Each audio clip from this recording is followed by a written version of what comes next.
Hello hello hello, आप सभी बच्चों को बहुत बहुत नमस्कार। स्वागत है द सुपर यकीन बैच में, जिसमें हम पढ़ने जा रहे हैं करंट इलेक्ट्रिसिटी। और यह करंट इलेक्ट्रिसिटी का लेक्चर नंबर 1। और इस करंट इलेक्ट्रिसिटी के लेक्चर नंबर 1 में जो हमारा गोल है आज का, वो है feel of electric current. Electric current को जोरदार तरीके से हम फील करेंगे कि साहब इलेक्ट्रिक करंट होता क्या है। उसके बाद हम पढ़ेंगे mobility, drift velocity, resistivity, conductivity, current density. ये वाला जो सेक्शन है ना, बहुत ही जोरदार फॉर्मुलेशन वाला पार्ट है। और ये फॉर्मूला आपको बहुत लंबे समय तक और बहुत अच्छे से याद रखना बहुत जरूरी है। तो आपको इस तरीके से अरेंज करके पढ़ाया जाएगा कि आपके दिमाग में फॉर्मूला सेट हो जाए। ठीक है साहब। दूसरी बात, जो होमवर्क है वो हम लोग नेक्स्ट लेक्चर में ले लेंगे। आज लेक्चर ज्यादा था तो इसलिए हम होमवर्क का स्लाइड नहीं लगा पाए इसमें। ठीक है बेटा, चलिए सभी बच्चे आ गए हैं क्या? चलिए तो प्रारंभ किया जाए आज का लेक्चर। ठीक है। हाँ, एक बात और, फील ना है तो उसी समय बता दीजिएगा। ठीक है। Lecture 1 take 3। ओके, बहुत सही। तो एक बात बताइए साहब, करंट क्या होता है? चलिए फटाफट करंट का डेफिनेशन बताइए।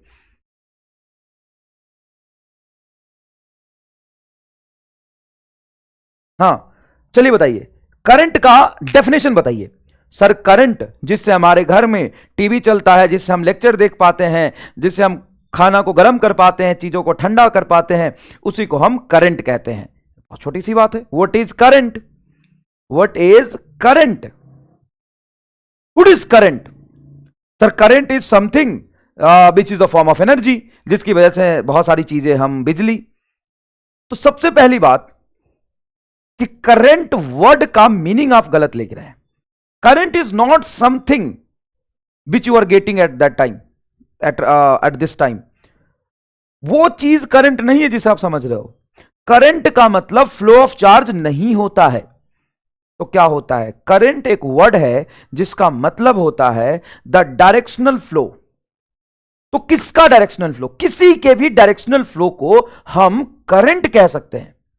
देखिएगा यहां पे मैंने करंट का डेफिनेशन लिखा है, the rate of directional flow of dash is called dash current.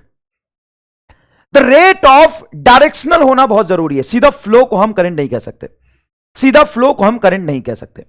Current का मतलब होता है the rate of directional flow of dash is called dash current.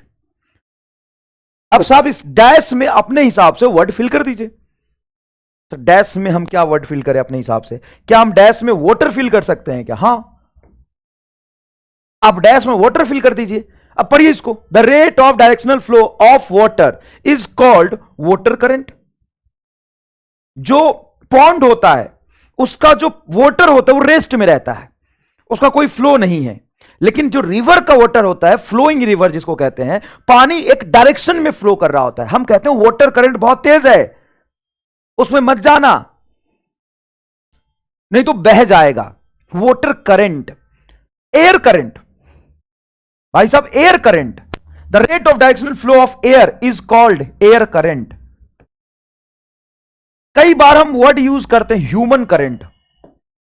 Human current is very high at this time. इसका मतलब होता है कि बहुत सारे आदमी किसी एक डायरेक्शन में बहुत तेज गति से फ्लो कर रहे हैं। इसको कहते हैं human current.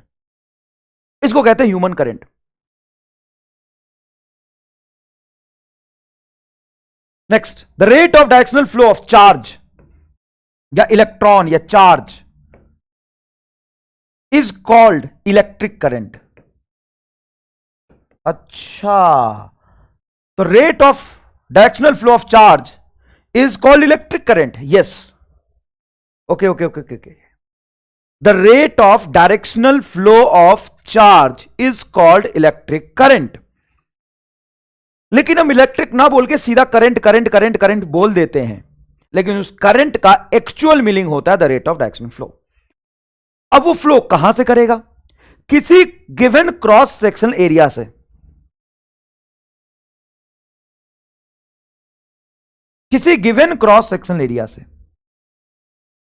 Total number of charge जो फ्लो करेगा, मान लीजिए कुछ क्यू चार्ज फ्लो कर रहा है।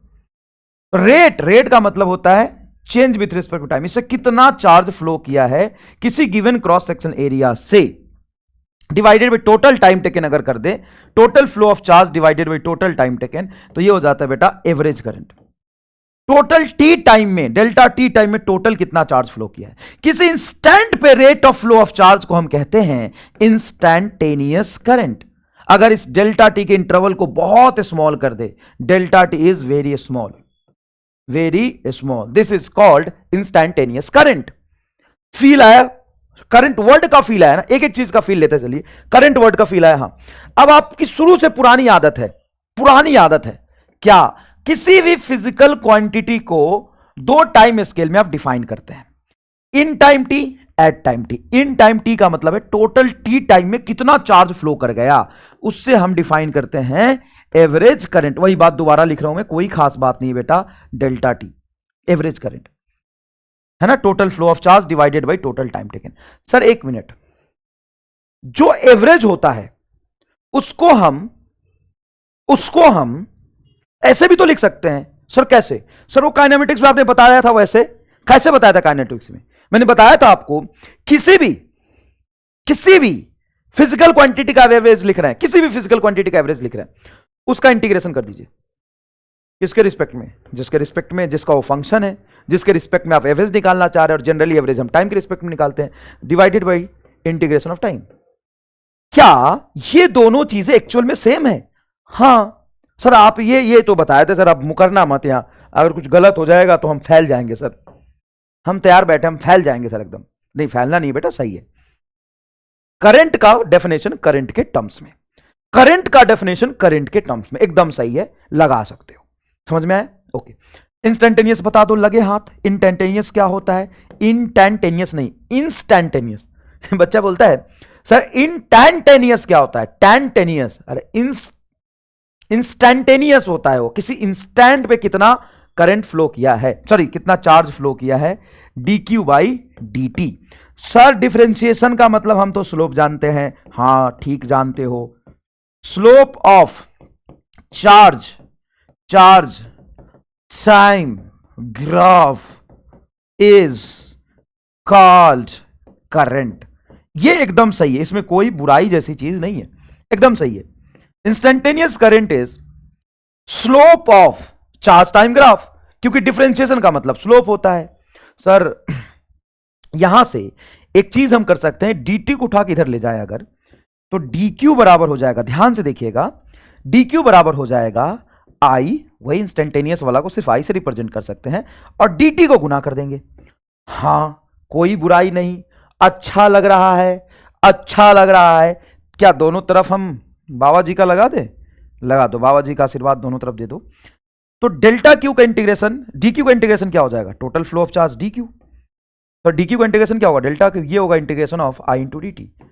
अब आओ यहां से देखो, क्या डेल्टा क्यू को आई डी टी लिख सकते हैं? हां। अब यहां से दो बातें पता चल रही है। पहली बात, डेल्टा क्यू को आई डी टी लिख सकते हैं।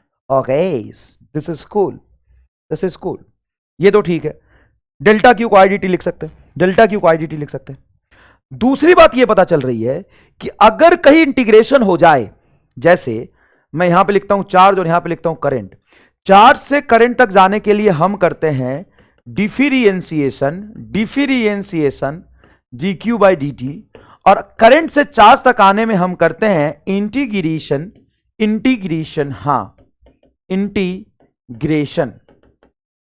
करंट से चार्ज तक आने में हम करते हैं इंटीग्रेशन, और चार्ज से करंट तक जाने में हम करते हैं डिफरेंशिएशन।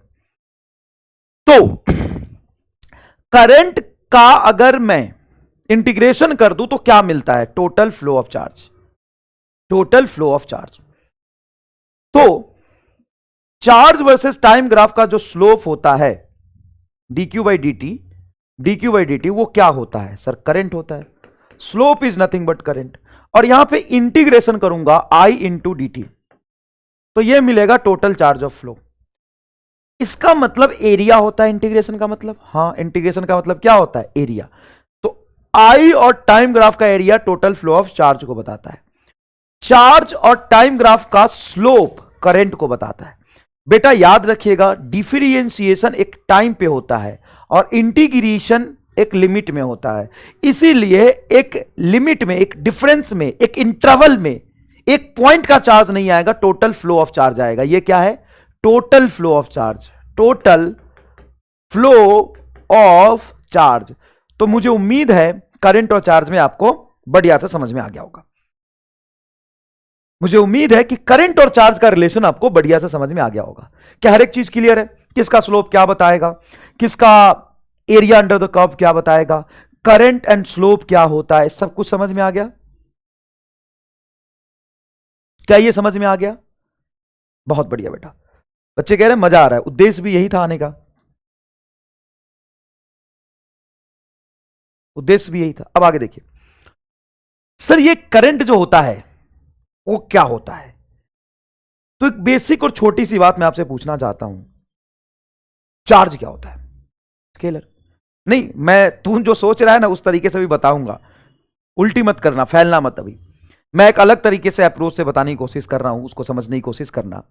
अगर मैं आपसे बोलूं कि चार्ज क्या होता है, स्केलर और वेक्टर, तो आप कहेंगे स्केलर। टाइम क्या होता है? स्केलर। तो एक स्केलर का डिफरेंशिएशन स्केलर के साथ कर रहे हैं, और टाइम कहीं से भी डायरेक्शन नहीं रखता अपने आप में, और चार्ज के पास कहीं से भी डायरेक्शन नहीं होता, तो डायरेक्शन जैसी गुंजाइश इसमें वैसे भी नहीं है। तो ये क्या होता है? स्केलर। मतलब करंट के पास डायरेक्शन होता है लेकिन वो स्केलर है। स्केलर क्यों है? क्योंकि it does not follow triangle law of vector addition, triangle law of vector addition, ये triangle law of vector addition को फॉलो नहीं करता। जैसे मैं एक छोटा सा यहां पे डायग्राम बनाऊं, इधर से करंट आया 3 एंपियर, ऊपर से करंट आया 4 एंपियर, ये करंट है I1 और ये करंट है I2 90 डिग्री पे। अब इन दोनों का सम कितना होगा? तो सम इस पे 7 एंपियर भी होगा, चाहे तुम कितने भी डिग्री पे ले आओ।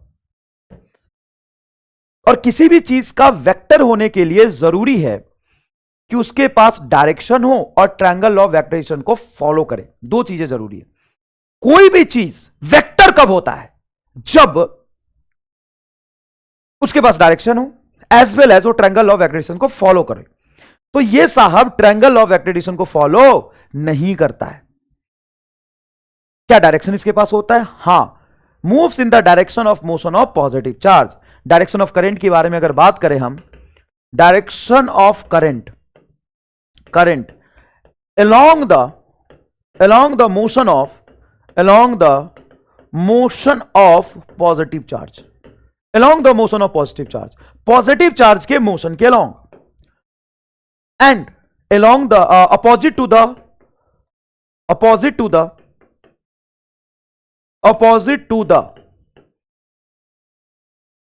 motion of negative charge, opposite to the motion of negative charge. जिधर नेगेटिव चार्ज आएगा उसके अपोजिट ऑफ इलेक्ट्रॉन। भाई साहब ये पढ़े पढ़ाए बच्चे आए हैं यार, सब पता है इनको तो। जोरदार बेटा, जोरदार। मान लो एक पॉजिट्रॉन आगे जा रहा, तो इसके मोशन से करंट किधर बहेगा? आगे ही बहेगा। एक इलेक्ट्रॉन मान लीजिए आगे जा रहा है, तो उसकी वजह से करंट किधर जाएगा? पीछे। अब मेरे से पूछे सर ऐसा क्यों, ऐसा क्यों? आगे पीछे ऐसा डायरेक्शन किसने माना? ऐसा डायरेक्शन किसने माना? कुछ बच्चे कह रहे हैं सर करंट टेंसर होता है क्या? बेटा टेंसर अगर ऑप्शन में है तो उसको टिक करेंगे, लेकिन टेंसर आपके सिलेबस में है ही नहीं। आज तक 50 साल में बहुत सारे फिजिकल क्वांटिटी टेंसर आते हैं, लेकिन आपके सिलेबस में ना होने की वजह से नीट में कभी नहीं आया कि कौन सा टेंसर है कौन सा स्केलर है। तो आपको परेशान होने की जरूरत बेटा नहीं है। टेंसर और स्केलर के लिए परेशान होने की जरूरत ही नहीं है आपको। समझ में आया? दूसरी बात, सर करंट पीछे ही क्यों जाएगा? मुझे नहीं आया समझ, तो आपको समझना भी नहीं है। हम किसी भी डायरेक्शन को पॉजिटिव मानते हैं तो उसके अपोजिट डायरेक्शन को क्या मानते हैं? निगेटिव। अब यही डायरेक्शन पॉजिटिव क्यों होगा? ये तो एजम्पशन है, प्योर का प्योर एजम्पशन है ये, और कुछ नहीं। मेरी मर्जी में इधर को एक्स एक्सिस बोलूंगा और माइनस एक्स एक्सिस में इसको बोलूंगा, क्या उखाड़ लेगा मेरा? बता कौन क्या कर लेगा मेरा? सर इधर आप माइनस एक्स एक्सिस मानोगे, हां, तो इधर क्या होगा? Plus x axis. तो इधर क्या होगा? माइनस वाई एक्सिस, इधर होगा प्लस वाई एक्सिस। परपेंडिकुलर होना चाहिए, बस है, मेरी मर्जी। तो क्या पहले के साइंटिस्टों ने ऐसे ही मान लिया था? हां, उसने बोला कि जिधर पॉजिटिव करंट का फ्लो हो रहा है, करंट उधर जाएगा, और चूंकि निगेटिव चार्ज का नेचर अपोजिट होता है पॉजिटिव चार्ज से, उसके वजह से इफेक्ट उल्टा हो रहा है, तो करंट को उसके मोशन के अपोजिट मान लेंगे। बस ये एजम्पशन है, ऐसा कुछ नहीं होता कि जिधर, अच्छा एक मिनट, अगर मैं आज से मैं लिख दूं किताब, और मैं अपने किताब में निगेटिव चार्ज के डायरेक्शन में करंट को लिख देता हूं, एंड पॉजिटिव चार्ज के फ्लो के अपोजिट लिख देता हूं, तो किसी की हिम्मत नहीं है कि लॉजिकली मेरे थ्योरी को गलत प्रूफ कर दे। तो इससे क्या होगा? कुछ नहीं होगा, जो इफेक्ट होना होता रहेगा, सबकी डायरेक्शन उल्टी हो जाएगी बस, और कुछ नहीं होगा। तो सर उधर फ्लेमिंग चचा और वो राइट हैंड चचा जो सब है, वो सबकी डायरेक्शन उल्टी हो जाएगी। फ्लेमिंग से लेके एम्पियर सर्किटल लॉ, एम्पियर चचा, फ्लेमिंग चचा, सबका लॉ उल्टा हो जाएगा। और क्या, तुम में से 2-4 लोग लॉ बना देना उसका उल्टा करके, नई इतिहास बना देंगे, नया फिजिक्स बना देंगे, लेकिन उसमें मजा नहीं है, सब चीज उल्टी हो जाएगी। और क्या होगा? इफेक्ट सब वही रहेगा। एक सर आपका किताब सेल नहीं होगा सारे थ्योरी को उल्टा करना पड़ेगा। हाँ बस यही होगा, मेरा किताब बिकेगा नहीं, बिल्कुल सही बात है। बोलेगा पागल आदमी है, कौन खरीदेगा इसका किताब? अगर इसका किताब पढ़ के गए तो नीट में फेल कर जाएंगे। समझ में आया कि नहीं है? तो वो दिक्कत है। लेकिन ये आप समझ लीजिए, यहां से चीजें समझ लीजिए। अब एक छोटी सी चीज मैं आपको समझाना चाहता हूं कि मान लीजिए कोई कंडक्टर मैंने ऐसा बनाया, ऐसा कंडक्टर बनाया सिंपल सा,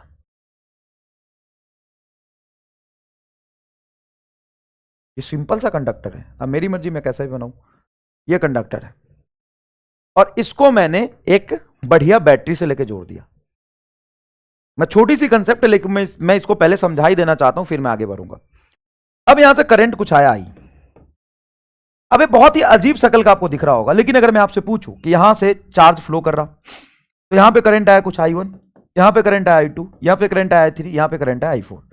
तो करंट की वैल्यू बताइए, करंट की वैल्यू, इसमें से ज्यादा करंट किसमें से फ्लो करेगा? तो बेटा यहां पे जिस तरीके से चार्ज, यहां पे पॉजिटिव चार्ज अंदर घुसेगा, तो करंट I1 आगे जाएगा, करंट I2 आगे जाएगा, करंट I3 आगे जाएगा, करंट I4 आगे जाएगा। मान लो पॉजिटिव चार्ज अंदर जा रहा है, वैसे इलेक्ट्रॉन बाहर आएगा। तो जिस तरीके से इक्वेशन ऑफ कंटिन्यूटी आपने पढ़ा था, उसी तरीके से यहां पे भी आप लगा सकते हैं कि पर सेकंड जितना चार्ज इसमें से अंदर गया है, उतना ही चार्ज यहां से यहां तक क्रॉस करेगा। क्योंकि जब किसी कंडक्टर से करंट फ्लो होता रहता है तो वो रिमेन्स न्यूट्रल, वो न्यूट्रल ही रहता है। न्यूट्रल कंडक्टर का मतलब ये है, बच्चे नहीं समझ पाते, मैं आपको थोड़ा सा, ये तो समझ गए होंगे, छोड़िए। जैसे मान लीजिए बेटा ये कंडक्टर आपने लिया, तो कंडक्टर का मतलब क्या होता है? Large number of free electron, large number of free electron. Conductor का मतलब यही होता है क्या? कंडक्टर का मतलब क्या होता है? कंडक्टर का मतलब होता है very large number of free electrons. तो क्या ये निगेटिवली चार्ज है? नहीं, उतने ही पॉजिटिव चार्ज आयंस में बॉन्डेड होंगे जितने इलेक्ट्रॉन फ्री है, ये न्यूट्रल है। अब इस न्यूट्रल कंडक्टर को हम बैटरी से जोड़ देते हैं, तो बेटा जितना इलेक्ट्रॉन यहां से बाहर आएगा पर सेकंड, उतना ही इलेक्ट्रॉन बैटरी यहां से अंदर डालेगा पर सेकंड। तो जितने निगेटिव चार्ज बाहर निकले, उतने ही फिर से निगेटिव चार्ज अंदर घुस गए। इलेक्ट्रॉन का फ्लो दिखा रहा हूं बस मैं। तो भाई साहब कंडक्टर जो है ना, वो न्यूट्रल बना रहेगा। अगर आप ये कहो कि यहां से ज्यादा चार्ज अंदर घुसा और यहां से 2 चार्ज कम बाहर निकला, तो फिर तो ये चार्ज हो जाएगा, मेरी बात सुनिएगा। क्या आपने ये पढ़ा है कि कोई भी न्यूट्रल कंडक्टर से जब करंट फ्लो होता है तो वो न्यूट्रल ही रहता है, उसमें चार्ज एक्युमुलेट नहीं होता, इकट्ठा नहीं होता, स्टोर नहीं होता। तो जब हम बैटरी से जोड़ेंगे, यहां पे चार्ज फ्लो करेगा, तो पर सेकंड जितने इलेक्ट्रॉन यहां से बाहर निकलेंगे, उतने इलेक्ट्रॉन पर सेकंड यहां से अंदर घुसेगा। Yes, like water flow in a fluid, the equation of continuity is based on the conservation of mass. Similarly, here this principle is based on the conservation of charge. अंदर में charge इकट्ठा नहीं होता दादा, अंदर में चार्ज इकट्ठा नहीं होता, तो जितने चार्ज यहां से निकलेंगे उतना अंदर घुसेगा, तो ये न्यूट्रल रहेगा। अब न्यूट्रलिटी के हिसाब से ऑब्वियस सी बात है, करंट I1 बराबर I2 बराबर I3 बराबर I4। बच्चा घबरा जाता है जब ऐसे कहता है कि डमरू जैसा कंडक्टर ले लिया हमने, ऐसा कंडक्टर ले लिया। अब यहां से हमने एक बैटरी जोड़ दी और आपसे बोला यहां पे करंट फ्लो कर रहा I1 और यहां पे करंट फ्लो कर रहा I2, तो बताइए किधर करंट ज्यादा होगा? सेम होगा। बताओ फील आया कि नहीं आया? जोरदार जोरदार फील आया कि नहीं आया? बताइए। धुआं धुआं हो गया एकदम। करंट साफ सेम जाएगा, कर लो जो करना है। अगर करंट सेम नहीं गया मतलब यह है कि इधर ज्यादा चार्ज घुसा और इधर से कम चार्ज निकला, ज्यादा चार्ज घुसा कम चार्ज निकला, तो साहब कंडक्टर तो चार्ज हो जाएगा। और दूसरी बात, चार्ज खत्म तो नहीं होता। ऐसा तो नहीं कि चार्ज अंदर गया और कुछ चार्ज जल गया है, जल गया, चार्ज जल गया। तू भाप, तू कुछ भी कर सकता है यार, तू युगांडा वासी है। चार्ज जल गया सर, चार्ज जल गया, जाओ अंदर गया, दो चार्ज एक्स्ट्रा पैदा ले लिया। कैसे? दो चार्ज मिलकर तीसरे चार्ज को पैदा कर दिया। चार्ज ना पैदा होता है ना चार्ज खराब होता है, चार्ज कंजर्व रहता है। तो जितने चार्ज यहां से अंदर गए उतने चार्ज बाहर निकलेंगे। करंट की वैल्यू दोनों जगह पे सेम आएगी। बताइए बताइए, फील आया? चलिए चलिए, अब आइए यहां पे। करंट जो है, जो आपका करंट है, इसका यूनिट क्या होता है? करंट का यूनिट सर बहुत आसान है, करंट का यूनिट होता है एम्पियर। डायमेंशन क्या होता है? डायमेंशन होता है इसका एम्पियर का पावर 1, क्योंकि ये फंडामेंटल फिजिकल क्वांटिटी है। करंट क्या है? Fundamental physical quantity. इससे तो कोई दिक्कत ही नहीं है। करंट क्या है? Fundamental physical quantity. तो हमें परेशान होने की जरूरत ही नहीं है करंट के लिए, है ना? करंट के लिए हमें परेशान होने की जरूरत ही नहीं है।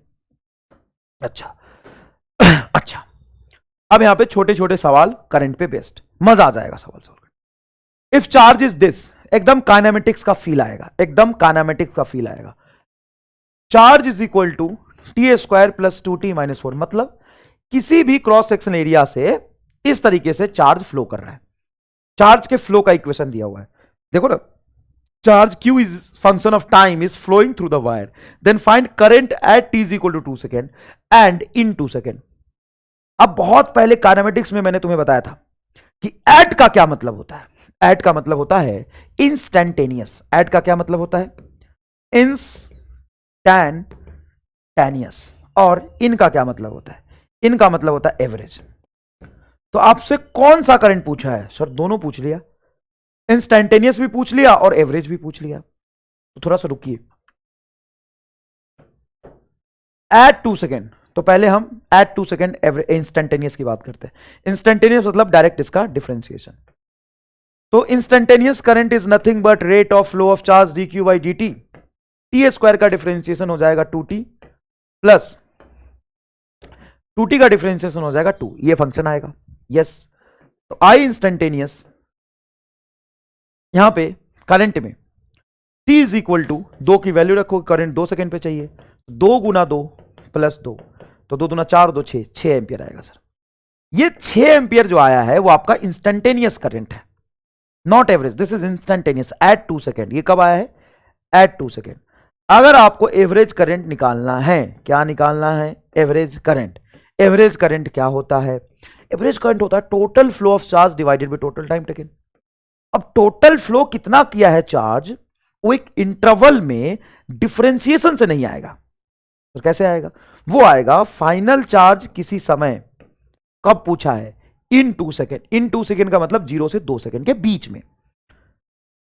तो charge at 2 second minus charge initial at t is equal to 0 divided by final charge minus initial charge. Sorry, final charge minus initial charge divided by total time taken. Total time taken हो जाएगा 2 minus 0। अब 2 second पर charge की value निकालिए। 2 रखिए, 2 गोल उसका 4 और 4, तो 4 ही आएगा, माइनस 4 भी है 4, और 0 रखेंगे तो माइनस 4 बटा 2, तो ये हो जाएगा तुम्हारा 4 माइनस 4 8 बटा 2, 4 एम्पियर आ रहा है। क्या आ रहा है? 4 एम्पियर। तो ये आया करंट की वैल्यू। है बहुत छोटी बात, लेकिन बहुत अच्छी बात है। इसको ध्यान से सॉल्व करने की जरूरत है, क्योंकि मैं देख पा रहा हूं कमेंट में कई बच्चों के जवाब 0 आ रहे हैं। कैसे जीरो आया? तो 4 में से 4 घटा दिया तो जीरो आ गया। कई बच्चों के जवाब 2.5 आ रहे हैं। संस्कृति शर्मा, संस्कृति शर्मा बहुत मुश्किल में है हमारी संस्कृति, उसको ठीक कर। साक्षी, संस्कृति बहुत ही बहुत मुश्किल में है। 6 and 4 एम्पियर, एवरेज इज 4। अब सुनना, ये तो हमने तुम्हें चार्ज बता दिया और फिर मैं तुम्हें इंस्टेंटेनियस और एवरेज करंट पूछ रहा था, राइट? अब अगर मैं तुम्हें करंट बता दूं, करंट बता दो, क्या बता दो? Current is 3t² plus 2t, current is 3t² plus 2t, then find current at t is equal to 2 second. अब मैं चार्ज देके करंट नहीं पूछ रहा, मैं पूछ रहा हूं current is this, then find current at 2 second. Current ये है तो 2 सेकेंड पे करंट बताइए। अरे साहब ये करंट ही तो है, अब क्या बताएं हम करंट? तो बेटा ये है वेरिएबल करंट, टाइम पे डिपेंडेंट करंट। आपसे पूछा है कि एग्जैक्टली 2 सेकंड पे कितना करंट होगा, तो ये रहा करंट। करंट में ही 2 की वैल्यू पुट कर दीजिए टाइम का, तो 3 इंटू 2 का होल स्क्वायर प्लस 2 इंटू 2 का होल स्क्वायर, 4 तिहाई 12, 12 4 16 एम्पियर। लो दादा 16 एम्पियर आपका आंसर होगा। भाई करंट है ना? हाँ है। कौन सा करंट है? ये वेरिएबल करंट है, टाइम पे डिपेंडेंट करंट है। एग्जैक्टली 2 सेकंड में कितना फ्लो किया है निकालने के लिए यहां पे टाइम की वैल्यू रखेंगे। और अगर मुझे करंट निकालना हो इन 2 सेकंड, अब साहब इन 2 सेकंड का मतलब क्या है? ये बोल रहा है 2 सेकंड में एवरेज करंट बताओ। हमें करंट पता है, हां, तो हमें करंट पता है, उसका इंटीग्रेशन कर देंगे और डिवाइडेड इंटीग्रेशन ऑफ टाइम कर देंगे, इससे एवरेज करंट आ जाएगा। Okay okay okay okay okay okay, boogie boogie boogie boogie. अब देख इधर क्या होगा, आई की वैल्यू क्या है सर? 3t² है प्लस 2t है, दोनों को इंटीग्रेशन कर दीजिए टाइम के रिस्पेक्ट में, divided by simple integration of time dt, 0 से 2 सेकेंड तक। बेटा यहां पे 3 इंटीग्रेशन से बाहर निकलेगा, t² का इंटीग्रेशन होगा t का पावर 3/3, तो t क्यूब बचेगा। ये देखो ना, t का पावर 3/3, 3 से 3 कटेगा, 2t का इंटीग्रेशन होगा तो t² बचेगा। लिमिट रखेंगे आप 0 से 2 तक, यहां पे लिमिट रखेंगे 0 से 2 तक, dt का इंटीग्रेशन t 2 - 0, वेरी गुड। 2 का क्यूब क्या होगा सर? 2 का क्यूब 8 और 2 का होल स्क्वायर 4, 8 4 12 बटा 2 इज इक्वल टू 6 एम्पियर। तो सर अभी आपने बोला इन 2 सेकेंड 6 एम्पियर, और थोड़ी देर पहले बोला था एट 2 सेकेंड 16 एम्पियर। 8 आ रहा, 8 ऊपर है, 8 और 12, 2 का होल स्क्वायर कितना होगा? 4, एंड 2 का क्यूब कितना होगा? 8, तो 8 4 12 बटा 2।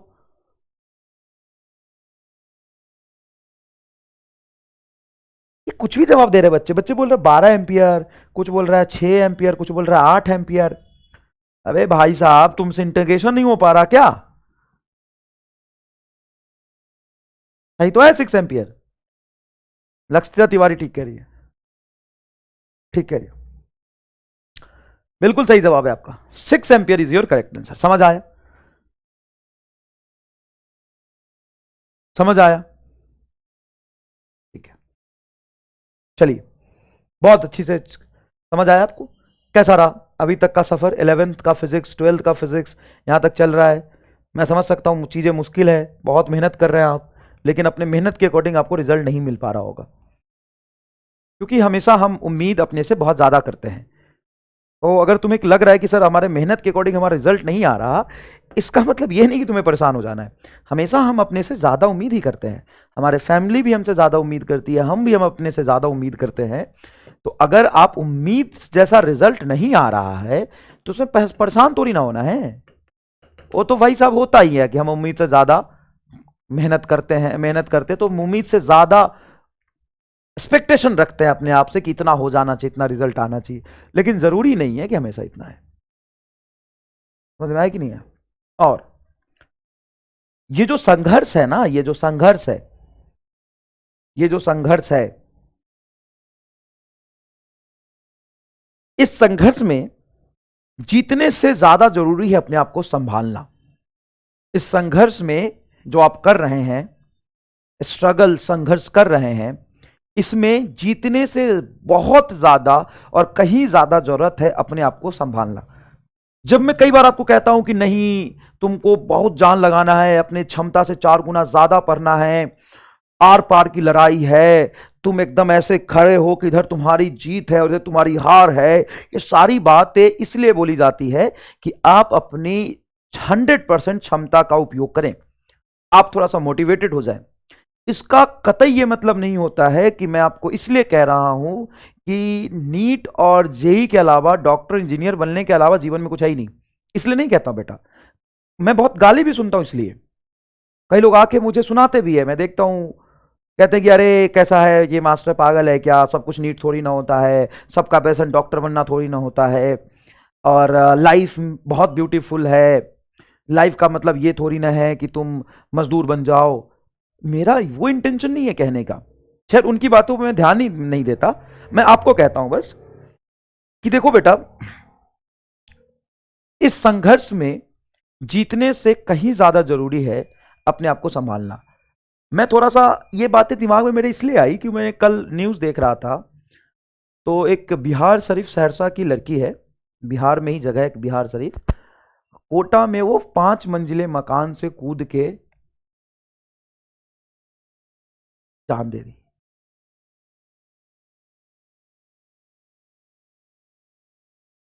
और वो भी अपने पेरेंट्स के सामने, उसके पेरेंट्स नीचे खड़े थे, जा रहे थे चाय पीने। अब इसके पीछे चाहे रीजन कुछ भी रहा हो, गलती किसी की भी हो, लेकिन तुम जिस स्टेज में हो ना, तुम्हें लगता है कि तुम संघर्ष कर रहे हो, और शायद यही संघर्ष, और इसके बाद तुम सक्सेसफुल हो गए तो संघर्ष खत्म हो जाएगा। संघर्ष उसके बाद भी रहेगा, संघर्ष उसके बाद भी रहेगा। तुम्हें क्या लगता है कॉलेज में जाओगे तो संघर्ष सब खत्म? बेटा तुम्हारा लाइफ एक स्टेप ऊपर चला जाएगा। 16 लाख लोग जिस चीज के लिए संघर्ष कर रहे हैं ना, वो तुम्हें मिल जाएगा, जरूर मिल जाएगा। लेकिन इसका मतलब ये नहीं है कि तुम्हारा लाइफ एकदम कंफर्ट हो गया। देखो बेटा, जो जहां है ना वो वहीं पे संघर्ष कर रहा है, और लाइफ का मतलब ही संघर्ष होता है। लाइफ का मतलब ही संघर्ष होता है। तुम कॉलेज में जाओगे, वहां पे पढ़ने के लिए संघर्ष करोगे, पेपर होगा, बहुत मोटी मोटी किताबें पढ़नी होगी, उसके बाद पीजी का एंट्रेंस होगा, उसके बाद जॉब का संघर्ष होगा, उसके बाद पैसा कमाओगे, मतलब एन नंबर ऑफ चीजें हैं लाइफ में। जब तक तुम जिंदा हो ना, उसका नाम ही है कि तुम्हें कुछ करना पड़ेगा। अगर तुम सीधा लेटे पड़े हो, कोई मतलब नहीं है, तो इसका मतलब तुम्हारे और मरे हुए इंसान में कोई डिफरेंस नहीं है। तो मैं इतना कहना चाहता हूं कि सच में यार, डॉक्टर इंजीनियर के अलावा भी फ्यूचर बहुत कुछ है। आप अपना 100% दीजिए, लेकिन फ्रस्ट्रेट होने की जरूरत नहीं है। अगर आप अपना 100% दे रहे हैं तो आपको सक्सेस मिलेगा।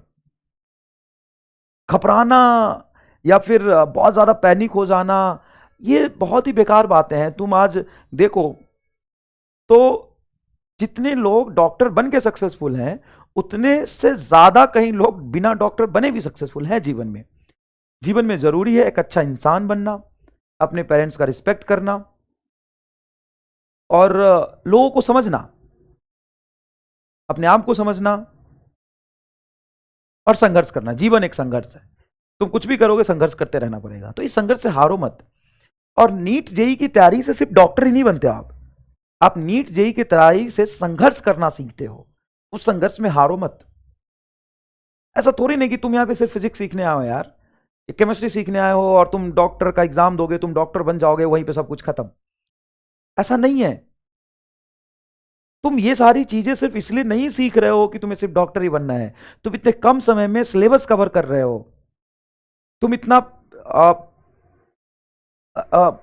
लोड ले रहे हो, प्रेशर झेल रहे हो, टाइम मैनेजमेंट सीख रहे हो, ये सब कुछ तुम्हारे पूरे लाइफ काम आएगा।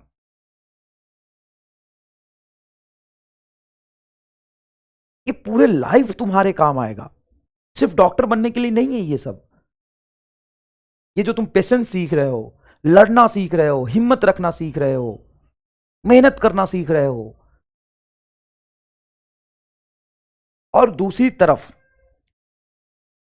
मैं सारे पेरेंट्स को नहीं बोल रहा हूं, कुछ पेरेंट्स होते हैं, उनको बताओ भाई कि यही सब कुछ नहीं है। जरूरत से ज्यादा स्ट्रेस अपने बच्चों पे ना दे, बहुत ज्यादा एक्सेस स्ट्रेस देने की जरूरत नहीं है। हर एक इंसान का समय होता है, बहुत ज्यादा मेहनत करने पे भी उसको सफलता कभी 1 साल बाद मिलती है, या 4 महीने बाद मिलती है, या फिर 4 साल बाद मिलती है। तो संभालो अपने आप को, और ये समय है जिसमें आपको संभालना पड़ेगा। अपने आप को संभालो। अब वो लड़की जो भी की, उसमें लड़की की गलती थी, या पेरेंट्स की गलती थी, या फिर कोचिंग इंस्टीट्यूट की गलती थी, बहुत ज़्यादा प्रेशर डाला जब हम, जैसा हम डालते हैं आप पे ऊपर। तो हमारा बिल्कुल भी ये मतलब नहीं है, बिल्कुल भी ये मतलब नहीं है कि हम आप पे प्रेशर डाल रहे हैं, हम आपको कह रहे हैं कि बस यही करना है। जब कुछ बातें आपको कहते हैं, इसका मतलब होता है कि आप टाइम मत खराब करिए, आप अपना 100% कैपेबिलिटी, अपनी इफिशियंसी को यूज़ करिए। हमारा कतई मतलब नहीं है कि आप जान दे दें, और कतई मतलब नहीं है कि आप डिप्रेस्ड हो जाएं। हमारा ये मकसद ही नहीं है। तो अपने आप को संभालिए, ज्यादा लोड लेने की जरूरत नहीं है, ज्यादा स्ट्रेस लेने की जरूरत नहीं है, और ज्यादा परेशान होने की जरूरत नहीं है। हाँ, लेकिन आप अपना टाइम खराब ना करें, आप ऑनेस्ट रहें, बस आप अपना 100% दें, आप ऑनेस्ट रहें और मेहनत करते रहें, ठीक है। और पेरेंट्स को भी थोड़ा समझना चाहिए। हाँ, ये लाइफ कंपटीशन से भरा हुआ है, ये लाइफ फुल ऑफ स्ट्रगल्स है। इसका ये मतलब नहीं है कि उसको रिजल्ट अभी ही चाहिए अपने बच्चे से। उसको समय दो, समय देना बहुत जरूरी है, ठीक है ना। समय देना बहुत जरूरी है, समय दीजिए और आप अच्छा करेंगे, चिंता मत करिए। समझ में आया कि नहीं है?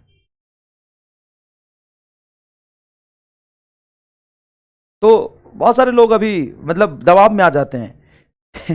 दबाव में आ जाते हैं कि हमें 18 घंटे पढ़ना है, हमें 16 घंटे पढ़ना है। देख भाई, ऐसा है कि अगर तू 10 घंटे पढ़ रहा था ना, तो 10 घंटे 5 मिनट पढ़, 10 घंटे 15 मिनट पढ़। हाँ, थोड़ा थोड़ा बढ़ा अपनी कैपेबिलिटी को। जहां तू समय खराब कर रहा है वो सब मत कर, लेकिन परेशान होने की जरूरत नहीं है। और हर इंसान अलग अलग चीजों के लिए बना होता है, हर इंसान अलग अलग चीजों के लिए बना होता है, ठीक है ना। और सबका टाइम फ्रेम अलग होता है, सबका टाइम जोन अलग होता है। तो इस चीज से परेशान होने की जरूरत नहीं है। समझ में आया कि नहीं है? इससे परेशान होने की जरूरत नहीं है। लेकिन हाँ यार, मतलब ईमानदार रहो, ये जरूरी है। आप अपना 100% इफिशियंसी यूज करो, ये बहुत जरूरी है। समझ में आया कि नहीं है? चलिए, और देखो, रिलेटिव रिलेटिव का कुछ नहीं करना। रिलेटिव तो होते ही है ना। देखो, कोई बोलने वाला तो होना ही चाहिए, उनका काम ही बोलने का। तुम अच्छा करोगे तो तुम्हारी तारीफ कौन करेगा बताओ? रिलेटिव्स करेंगे। जब खराब करोगे तो बुराई कौन करेगा? रिलेटिव करेंगे। तो उनका जन्म ही है, उनका उनका रोल ही है बोलने का। जब कुछ भी करोगे ना तो बोलेंगे ही। उनका रोल है भाई, तो उसमें तू करे क्यों परेशान हो रहा है? वो तो कुछ बोलेंगे ही। अच्छा, तारीफ कौन करता है तेरा? तू बहुत अच्छा करेगा तो तारीफ कौन करता है बता? कौन करता है तारीफ? सर वही मोहल्ले वाले, फैमिली वाले, रिलेटिव करते हैं ना, वही करते हैं ना। तो बुराई करने का भी हक उन्हीं को है, और उनका काम है बोलना। समझ में आया कि नहीं है? चलो, तो यहां पे एक सवाल है छोटा सा। Find total charge, find total charge flows through the area,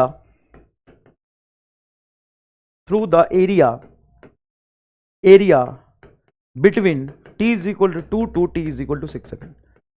अब ग्राफ तो मैंने कहीं से कहीं तक बना दिया, ग्राफ तो मैंने कहीं से कहीं तक बना दिया। हमें ग्राफ से कोई मतलब नहीं है, हमें इस बात से मतलब है कि पूछा क्या है। तो टोटल चार्ज फ्लोज पूछा है, कब से कब तक? तो 2 से 6 सेकंड के बीच।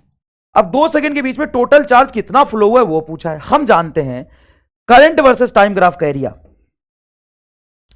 Area of IT graph is total charge. और हमें पूरे ग्राफ का एरिया नहीं निकालना है, टोटल चार्ज निकालना है 6 से 8 के बीच का। हाइट 10 और ये तुम्हारा 2, तो 10 ampere is your correct answer. 10 ampere is your correct answer, that's it, nothing else. 10 ampere is your correct answer, बस। सिर्फ और सिर्फ 10 ही आएगा ना। हाफ हाइट इंटू बेस, हाँ,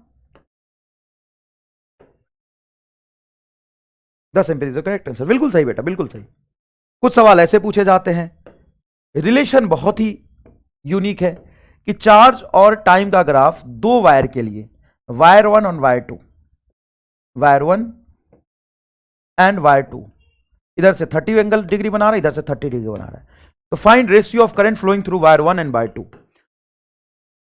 करंट फ्लोइंग थ्रू वायर 1 बटा करंट फ्लोइंग थ्रू वायर 2। तो बेटा चार्ज वर्सेस टाइम ग्राफ का जो स्लोप है वो करंट को बताता है, स्लोप है वो करंट को बताता है। तो slope of first graph divided by slope of second graph. तो फर्स्ट ग्राफ का स्लोप के लिए लिखेंगे tan 60 divided by tan 30। Sir tan 60 कैसे लिख लिया? तो बेटा एंगल हम यहां से लेते हैं, एंगल हम यहां से लेते हैं। कुछ गलत किया क्या मैंने? 2 से 6, ओहो सॉरी सॉरी सॉरी, 6 से 8 कर लो, सॉरी सॉरी सॉरी, 2 से 6 नहीं नहीं नहीं, 6 से 8 करो चलो। हाँ सॉरी, थोड़ा सा मेरा दिमाग उधर भटक गया था। 6 से 8 कर लो तब ठीक है। हाँ वो गलत हो गया था वैसे, आई एम सॉरी, 2 से 6 क्यों लिखा हो, गलती से लिख दिया था। हमारा मकसद था 6 से 8 के निकालने का, मैं वही समझा और वही निकाला। 6 से 8, 6 से 8 कह रही हो। हाँ अगर 0 से 6 लिखेंगे या 2 से 6 लिखेंगे तो फिर आपको तो करना पड़ेगा कैलकुलेशन। 6 से 8 है। अब देखो हम स्लोप हमेशा एक्स एक्सिस से एंगल लेके लिखते हैं। तो एक्स एक्सिस एंगल हो जाएगा tan 30, tan 30 इज 3 और tan 60 इज 3, नहीं √3, and tan 30 इज 1 अपॉन √3। तो √3 इंटू √3 हो जाएगा 3, 3:1 is your correct answer. 3:1 is your correct answer. ठीक है साहब, 3:1 is your correct answer. 3:1 is your correct answer. फिर से समझा दो। हाँ बेटा बिल्कुल, क्या समझा दे बताओ, जो पूछोगे सब समझाएंगे, बताओ।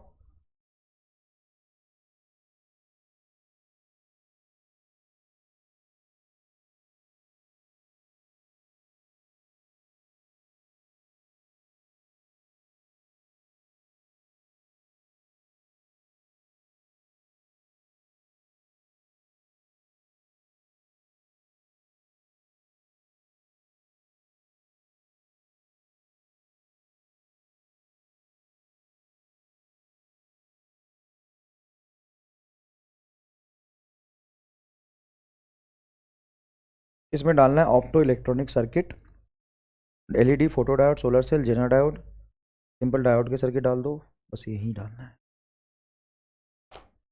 बताइए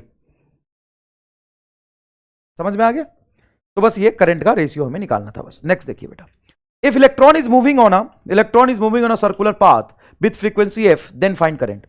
एक इलेक्ट्रॉन सर्कुलर पाथ पे घूम रहा है। क्या घूम रहा है? Electron. Electron continuously circular path पे घूम रहा है with frequency F then find current. देखो अगर सर्कुलर पाथ पे इलेक्ट्रॉन घूम रहा होगा तो यहां से इलेक्ट्रॉन मान लीजिए T time T is equal to 0 पे गया, तो दोबारा फिर से ये इलेक्ट्रॉन इसी क्रॉस सेक्शन एरिया को क्रॉस कर रहा होगा टाइम टी पे, तो एवरेज करंट ये इंड्यूस करेगा किसी इंस्टेंट पे नहीं, इंस्टेंट पे तो कहीं यहां average current total flow of charge divided by total time taken. Total charge E, magnitude देखेंगे, डायरेक्शन तो हम अपन निकाल लेंगे माइनस चार्ज के हिसाब से। चार्ज का magnitude E divided total time taken T, and 1 upon T जो है वो फ्रीक्वेंसी हो जाएगा। तो E into F is current, average current इस सर्कुलर पाथ में जो इंड्यूस होगा सिंपल सा ई एफ होगा। क्या आपको ये बात समझ में आता है?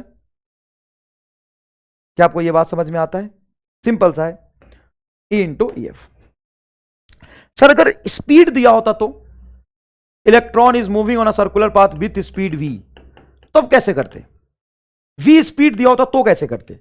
v स्पीड दिया होता तो हम सीधा लिखते current is equal to charge upon time, charge upon time, time को लिख लेते डिस्टेंस अपॉन स्पीड। टाइम क्या होता है? Distance upon speed. डिस्टेंस हो गया तुम्हारा, अगर r रेडियस का सर्कुलर पाथ है तो 2 पाई r बटा v, तो ये होगा ev बटा 2 पाई r। ये बेटा करंट की वैल्यू आएगी। कौन सी करंट आ जाएगी? सर एवरेज करंट की वैल्यू आएगी ev बटा 2 पाई r। क्या ये बात आपको समझ आया? Yes, very good very good very good. Next question देखिए, through a given cross section n1 electron per second passes from left to right, left से राइट तक n1 इलेक्ट्रॉन गए। कितने गए? n1 electron. And n2 proton per second passes from right to left, right to left n2 proton गए, n2 proton, n2 proton गए। Simultaneously electric current through the cross section area is, तो current हो जाएगा बेटा electron के आगे आने से पीछे की तरफ और प्रोटॉन के पीछे जाने से भी पीछे की तरफ, तो नेट करंट जो होगा वो प्लस वाला होगा, और प्लस वाला ऑप्शन सिर्फ ए में ही आ रहा, N1 प्लस N2, और N1 का स्क्वायर तो होना नहीं है बेटा, N1 का स्क्वायर कैसे हो जाएगा, इसके वजह से करंट बोलो क्या होगा, तो चार्ज हो जाएगा इसके वजह से N1E प्लस N2E। समझ में आया, पर सेकेंड पूछा है तो नीचे divided by time is 1 second, तो ये हो जाएगा बेटा E कॉमन निकाल लो, N1 प्लस N2, और डायरेक्शन किधर हो जाएगा, राइट से लेफ्ट, मतलब टुवर्ड्स लेफ्ट, डायरेक्शन किधर होगा, टुवर्ड्स लेफ्ट, टुवर्ड्स लेफ्ट, तो आपका ए हो जाएगा करेक्ट आंसर। समझ आया, ए हो जाएगा करेक्ट आंसर। बहुत इजी है साहब, बहुत इजी है। अब आते हैं हम, कोई कंडक्टर लिया, उस कंडक्टर के अंदर आइसोलेटेड है, कंडक्टर कैसा, आइसोलेटेड, मतलब battery is not connected, not connected to the battery, मतलब आइसोलेटेड कंडक्टर।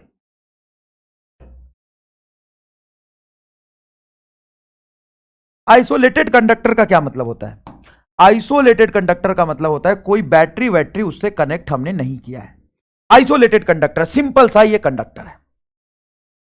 तो सबसे पहली बात कंडक्टर की जो होती है, large number of free electron होता है, large number of free electron, large number of free electron, of free electron, कितना लार्ज नंबर, ऑलमोस्ट, तो 10 to the power 28 electron per metre cube, मतलब 1 मीटर क्यूब वॉल्यूम में 10 to the power 28, मतलब कितने हो गए भाई साहब, मिलियन मिलियन मिलियन मिलियन के मिलियन टाइम्स,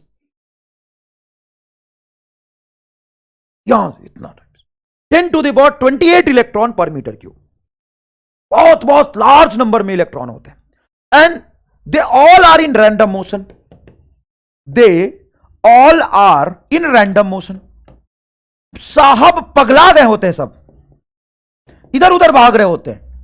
जैसे ऐसा समझो कि इस रूम में 5-10 आदमी है, मैं, बाबू जलेला, पिंकू, रिंकू, जो भी है, सब लोग इसी में है, बाबू जलेला, कलुआ, सब इसी में,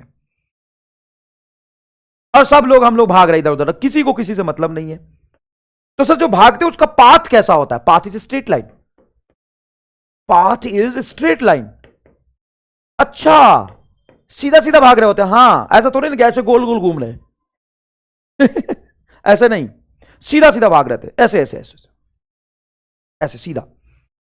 एक इलेक्ट्रॉन देखिए ध्यान से, आगे जा रहा तो एक नीचे जा रहा, एक पीछे जा रहा तो एक ऊपर जा रहा, एक टेढ़ा जा रहा तो एक मेढ़ा जा रहा, ऐसे घूम रहे होते हैं एकदम रैंडम डायरेक्शन में। और इनकी जो स्पीड होती है ना, वेरी हाई होती है, speed very high, in fact 10 to the power 4 metre per second के स्पीड से भाग रहे होते हैं, बहुत तेज भाई साहब, बहुत तेज, तूफान की तरह भाग रहे होते हैं। लेकिन उन्हीं का अगर मैं एवरेज वेलोसिटी आपसे पूछ दूं, एवरेज वेलोसिटी वो होता है बेटा 0, क्योंकि किसी भी तरह के रैंडम मोशन का नेट एवरेज वेलोसिटी क्या हो जाता है, 0। नेट एवरेज वेलोसिटी क्या हो जाता है, 0। नेट एवरेज वेलोसिटी उसका क्या हो जाता है, 0। ठीक है बेटा।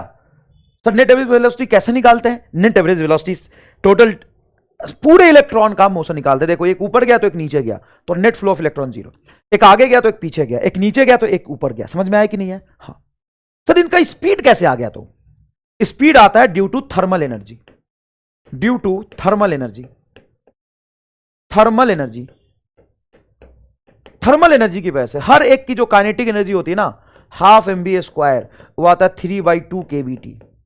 तो ऐसे कह सकते हो कि v, तो काइनेटिक एनर्जी में स्पीड आता है, speed is proportional to root of temperature, speed is proportional to root of temperature. अगर आप टेम्परेचर बढ़ा देंगे तो सबकी रैंडम स्पीड बढ़ जाती है, सबकी रैंडम स्पीड बढ़ जाती है, तो उनको एक डायरेक्शनल मोशन में लाना और भी बहुत मुश्किल हो जाता है, और भी बहुत मुश्किल हो जाता है उनको डायरेक्शनल मोशन में लाना। लेकिन याद रखिए, ये सारी चीजें किसके लिए बात की गई है? एक आइसोलेटेड कंडक्टर जिसके अंदर में नेट इलेक्ट्रिक फील्ड कितना होता है? Net electric field inside conductor, inside conductor, net electric field inside conductor क्या होता है? 0। कंडक्टर के किसी दो पॉइंट के बीच में पोटेंशियल डिफरेंस क्या होता है? 0। अगर साहब पोटेंशियल डिफरेंस आ जाएगा तो इलेक्ट्रिक फील्ड आ जाएगा ना, और इलेक्ट्रिक फील्ड आ जाएगा तो पहली बात क्या आ जाएगी? Directional motion. पहली बात क्या आ जाएगी, डायरेक्शनल मोशन। अगर मान लो यहां पे इलेक्ट्रिक फील्ड है तो इलेक्ट्रिक फील्ड के अपोजिट डायरेक्शन में इलेक्ट्रॉन पे फोर्स लगेगा ना यार। हाँ, तो बहुत सारी यहां पे बातें लिखी हैं और सब एक दूसरे से कनेक्टेड है और सीक्वेंस में, ये आपको याद होना चाहिए। ये क्या होना चाहिए, याद होना चाहिए। क्या, एक ऐसा कंडक्टर लिया हमने जो बैटरी से कनेक्टेड नहीं, मतलब आइसोलेटेड है, उसके अंदर इलेक्ट्रिक फील्ड जीरो होगा, पोटेंशियल डिफरेंस जीरो होगा, किसी भी दो पॉइंट के बीच का पोटेंशियल डिफरेंस जीरो होगा।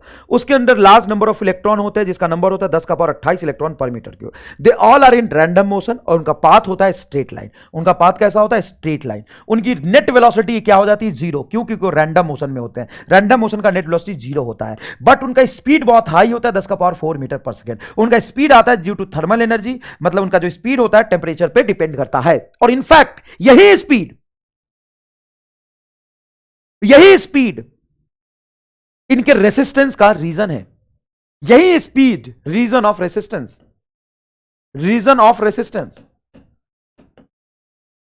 इसको डायरेक्शनल मोशन में लाने में दिक्कत होती है, चाहे वो जितनी ज्यादा स्पीड से भाग रहे होंगे। तो ये तो ज्यादा अच्छा होता कि 0 केल्विन होता, टेम्परेचर जीरो होता तो क्या होता, सारे ऐसे बैठे होते, सब मुरझाए मुरझाए ऐसे बैठे होते।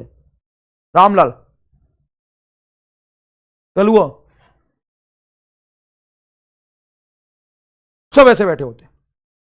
अगर उनको मुझे डायरेक्शनल मोशन में लाना होता तो इलेक्ट्रिक फील्ड लगाता, तुरंत सब एक ही डायरेक्शन में भागते, तुरंत सब एक ही डायरेक्शन में भागते। हां सर, ये बात तो सही है। और जितनी ज्यादा टेम्परेचर होगी उतने ज्यादा रैंडम मोशन में होंगे, उतनी ज्यादा उसकी रेसिस्टिविटी होगी, रेसिस्टेंस होगा, उतना मुश्किल होगा उनको डायरेक्शनल मोशन में लाना।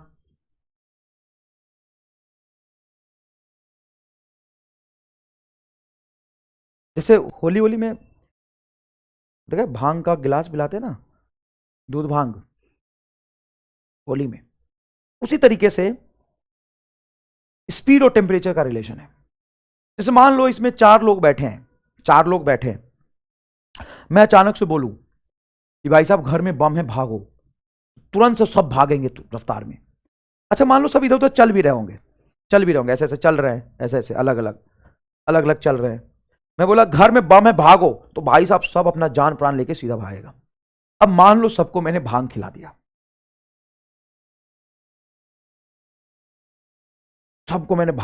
जोरदार। उसके बाद क्या होगा, भांग खाने के बाद सब डगमगा रहे हैं, होश ही नहीं है।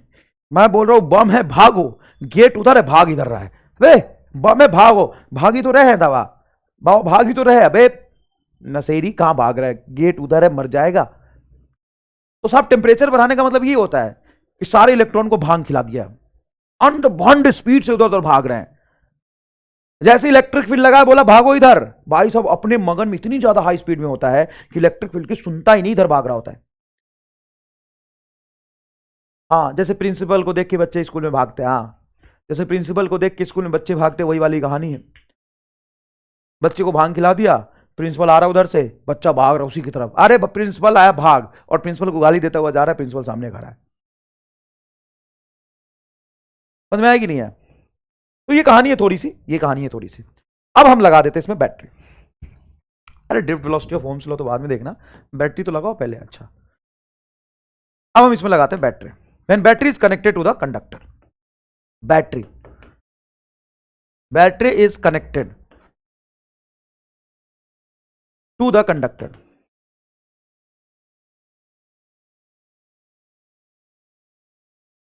ठीक है, battery is connected to the conductor. तो ये कंडक्टर लिया हमने, ये बढ़िया सुंदर सा कंडक्टर लिया, इस कंडक्टर में इस तरीके से कुछ बैटरी हमने जोड़ा। ठीक है साहब, बैटरी का पोटेंशियल है ये V, कंडक्टर का लेंथ L, इसका क्रॉस सेक्शन एरिया A, और कंडक्टर के अंदर total charge career N is the number of charge carrier per unit volume. Total charge career कभी भी नहीं देते, total charge carrier per unit volume देते हैं, तो सबसे पहला जो पॉइंट आएगा यहां पे, पहला पॉइंट कि जो आपको याद रखना है कि N is nothing but total charge per unit volume, as in total charge carrier. दोबारा इसलिए लिख रहा हूं कि ये याद रखना, भूल मत जाना, N से बेटा टोटल नंबर समझ लेते हैं बच्चे, total charge carrier per unit volume. इसका यूनिट क्या होगा बोलो, इसका यूनिट क्या होगा, इसका यूनिट होगा मीटर क्यूब, मतलब मीटर का पावर -3। नंबर का तो यूनिट होता नहीं है। ये टोटल चार्ज कैरियर, चार्ज भी नहीं है, एन का मतलब होता है total number of charge carrier per unit volume. समझ में आया, समझ में आया। चलो दूसरी बात कि जब आप बैटरी लगा देंगे तो बैटरी का जो ईएमएफ होगा उसका उतना ही पोटेंशियल डिफरेंस इसमें क्रिएट हो जाएगा। पोटेंशियल डिफरेंस क्रिएट हो जाएगा, पोटेंशियल डिफरेंस क्रिएट हो जाएगा V के बराबर। तो इलेक्ट्रिक फील्ड कितना आएगा, कंडक्टर के अंदर इलेक्ट्रिक फील्ड, कंडक्टर के अंदर इलेक्ट्रिक फील्ड आ जाएगा, कंडक्टर के अंदर इलेक्ट्रिक फील्ड आ जाएगा total potential difference divided by total length. और ये जो इलेक्ट्रिक फील्ड होगा वो यूनिफॉर्म होगा, वेरिएबल इलेक्ट्रिक फील्ड पैदा नहीं लेगा। कैसा इलेक्ट्रिक फील्ड पैदा लेगा, यूनिफॉर्म इलेक्ट्रिक फील्ड, पॉजिटिव से निगेटिव की तरफ ऐसा इलेक्ट्रिक फील्ड आएगा। ये इलेक्ट्रिक फील्ड आएगा यूनिफॉर्म, हर पॉइंट पे यूनिफॉर्म इलेक्ट्रिक फील्ड आ जाएगा। ठीक है, इसकी वजह से चार्ज कैरियर क्या होता है बेटा, इलेक्ट्रॉन है। कंडक्टर में जनरल चार्ज के इलेक्ट्रॉन होता है, वैसे जो भी चार्ज भाग सकता है उसको हम चार्ज कैरियर कहते हैं। जैसे सेमीकंडक्टर में होल्स भी हमारा चार्ज कैरियर होगा, होल्स ही हमारा चार्ज कैरियर होगा। प्रोटॉन को भी हम चार्ज कैरियर मान सकते हैं, लेकिन जनरली हम इलेक्ट्रॉन ही कंडक्टर में लेते हैं चार्ज कैरियर। तो कह सकते हो नंबर ऑफ फ्री इलेक्ट्रॉन्स पर यूनिट वॉल्यूम यहां पे बस।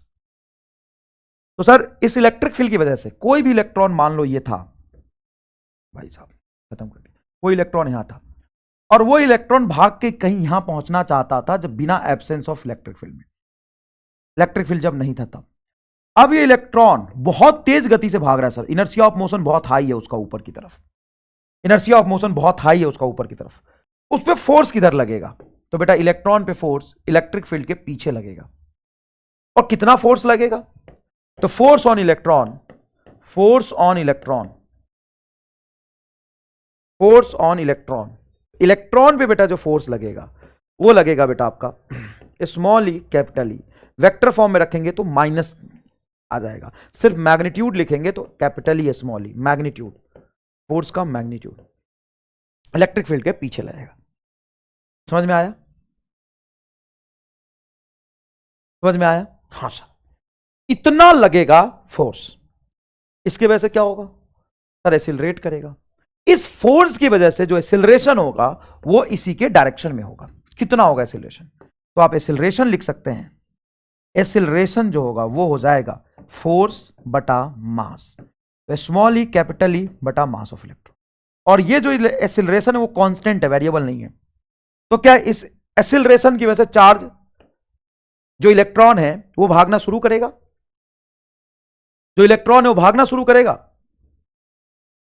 सर ईएमएफ समझाइएगा, हाँ बेटा समझाएंगे ना, अभी जरूरत पड़ेगी तो समझाएंगे, अभी तो पोटेंशियल डिफरेंस है बस, जोरदार समझाएंगे, चिंता मत करिए। तो बताइए एक्सेलरेशन जो आया है वो कांस्टेंट है या वेरिएबल, कांस्टेंट है या वेरिएबल। सर जो एक्सेलरेशन आया है वो तो आपका कांस्टेंट है, acceleration constant, very good, okay. क्या इस एक्सेलरेशन से इलेक्ट्रॉन भागना शुरू कर देगा, इलेक्ट्रॉन इससे डैश भागेगा, इलेक्ट्रॉन तो अपनी ही रफ्तार में मगन है, वो बहुत तेजी से चल रहा है सर, उसको इतने फोर्स से ना डैश फर्क नहीं पड़ता।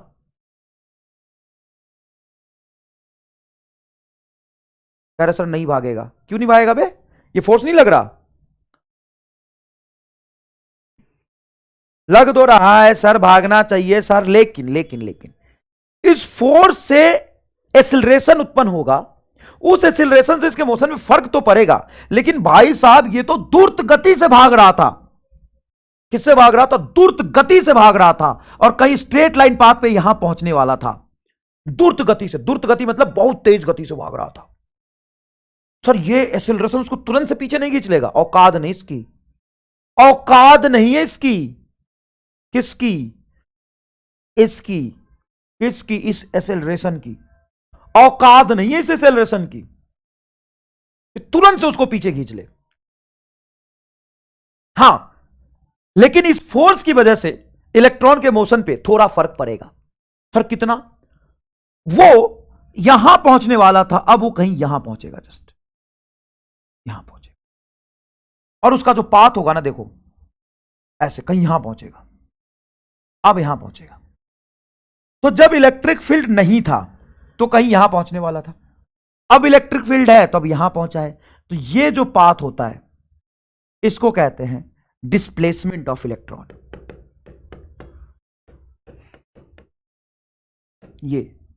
ये आपका डिस्प्लेसमेंट ऑफ इलेक्ट्रॉन। क्या एक्चुअल में इस लेंथ को इलेक्ट्रॉन ने कवर किया है? नहीं, नहीं, इलेक्ट्रॉन तो इस पाथ पे आया और वो पाथ पे जो चला है ना, वो पाथ उसकी स्पीड की वजह से आई है। थोड़ा सा टेढ़ा हुआ, एकदम थोड़ा सा टेढ़ा हुआ है। किसकी वजह से टेढ़ा हुआ है? वो टेढ़ा हुआ है इलेक्ट्रिक फील्ड के प्रेजेंस की वजह से। इस इलेक्ट्रिक फील्ड के आने के बाद भी इलेक्ट्रॉन जिधर जा रहा था ना उधर ही गया है, थोड़ा सा टेढ़ा हुआ है।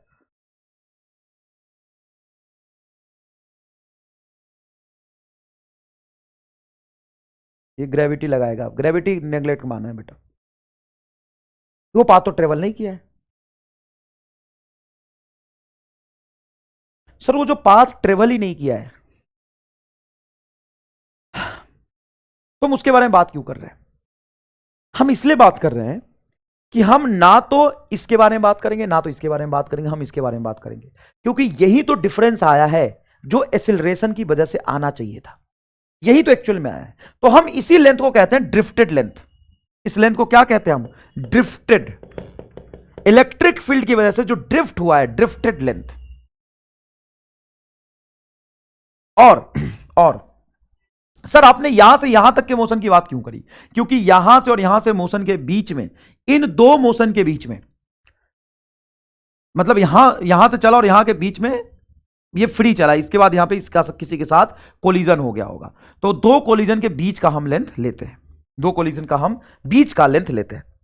तो इफेक्टिव मूवमेंट जब आपने देखा होगा किसी किताबों में इलेक्ट्रॉन के फ्लो का बताता है कि बैटरी लगा दिया, अब बताओ इलेक्ट्रॉन कैसे चला। तो बताते कि देखो इलेक्ट्रॉन, बहुत सारे इलेक्ट्रॉन इलेक्ट्रिक फील्ड के पीछे की डायरेक्शन में ऐसे चल रहे होंगे। क्या इतने सीधे होते हैं इलेक्ट्रॉन? अरे ये वही इलेक्ट्रॉन है एकदम बेवफा टाइप, ये वही बेवफा इलेक्ट्रॉन है, इधर उधर भागते रहते हैं लोगों की तलाश में।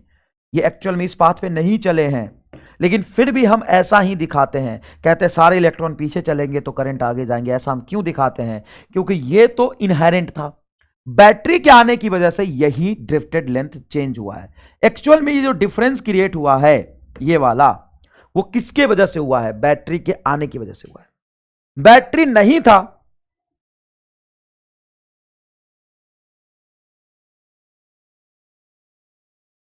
मैं समझा रहा हूं, पूरा समझा रहा हूं, सुन ना मेरी बात सुन।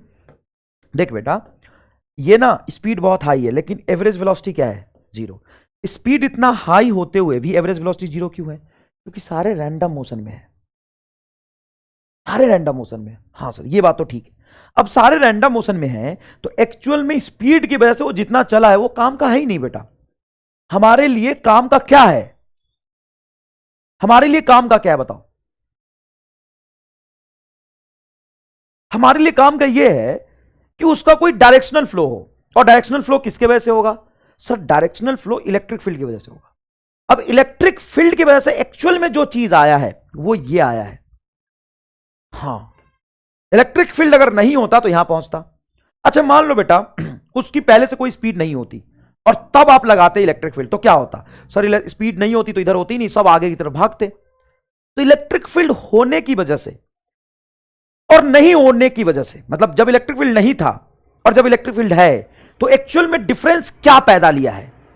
एक्चुअल डिफरेंस क्या पैदा लिया है? ये वाला, ये पैदा लिया है सर एक्चुअल डिफरेंस।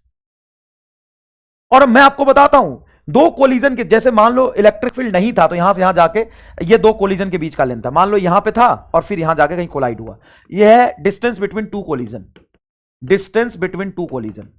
तो दो कोलिजन के बीच में ये स्ट्रेट लाइन पाथ ट्रेवल करता है, क्योंकि बहुत सारे इलेक्ट्रॉन है तो थोड़ा दूर चल के टकरा जाएगा, थोड़ा दूर चल के टकरा जाएगा। तो डिस्टेंस बिटवीन टू कोलिजन ये लेते हैं।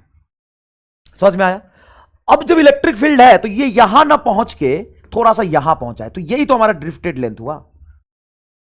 और ये drifted length upon total time, ये जो होता है लेंथ अपॉन टाइम, ये होता है ड्रिफ्ट वेलोसिटी। और ये ड्रिफ्ट वेलोसिटी का ऑर्डर देखिए 10⁻⁻⁴ मीटर पर सेकेंड होता है।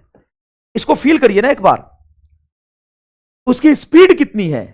उसकी स्पीड है 10 का पावर 4 मीटर पर सेकेंड, और उसका ड्रिफ्ट वेलोसिटी, ये डायरेक्शनल मोशन जो आया है इलेक्ट्रिक फील्ड की वजह से, डायरेक्शनल मोशन जो आया है इलेक्ट्रिक फील्ड की वजह से, ये drifted length upon relaxation time, जिसको कहते हैं ड्रिफ्ट वेलोसिटी। ड्रिफ्ट वेलोसिटी भाई साहब, ये ड्रिफ्ट वेलोसिटी 10 का पावर -4 मीटर पर सेकंड आया है। मतलब आप इसको फील करने की कोशिश करिएगा तो आपको ऐसा समझ में आएगा कि इलेक्ट्रॉन असल में यहां से यहीं गया है, यहां से जस्ट इलेक्ट्रिक फील्ड होने की वजह से थोड़ा सा फर्क पड़ेगा, बस थोड़ा सा माइन्यूट, और उसी माइन्यूट डिफरेंस की वजह से करंट फ्लो करता है। उसी माइन्यूट डिफरेंस की वजह से करंट फ्लो करता है, उसी माइन्यूट डिफरेंस की वजह से।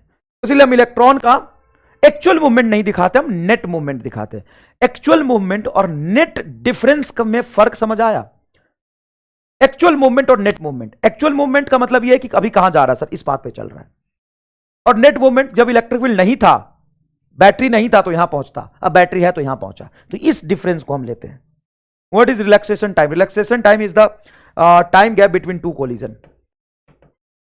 Time gap between two collision, gap between two collision, दो कोलिजन के बीच का टाइम गैप। और दो कोलिजन के बीच में जितना वो पीछे की तरफ, मतलब इलेक्ट्रिक फील्ड के अपोजिट में ड्रिफ्ट किया, वो हम लेते हैं।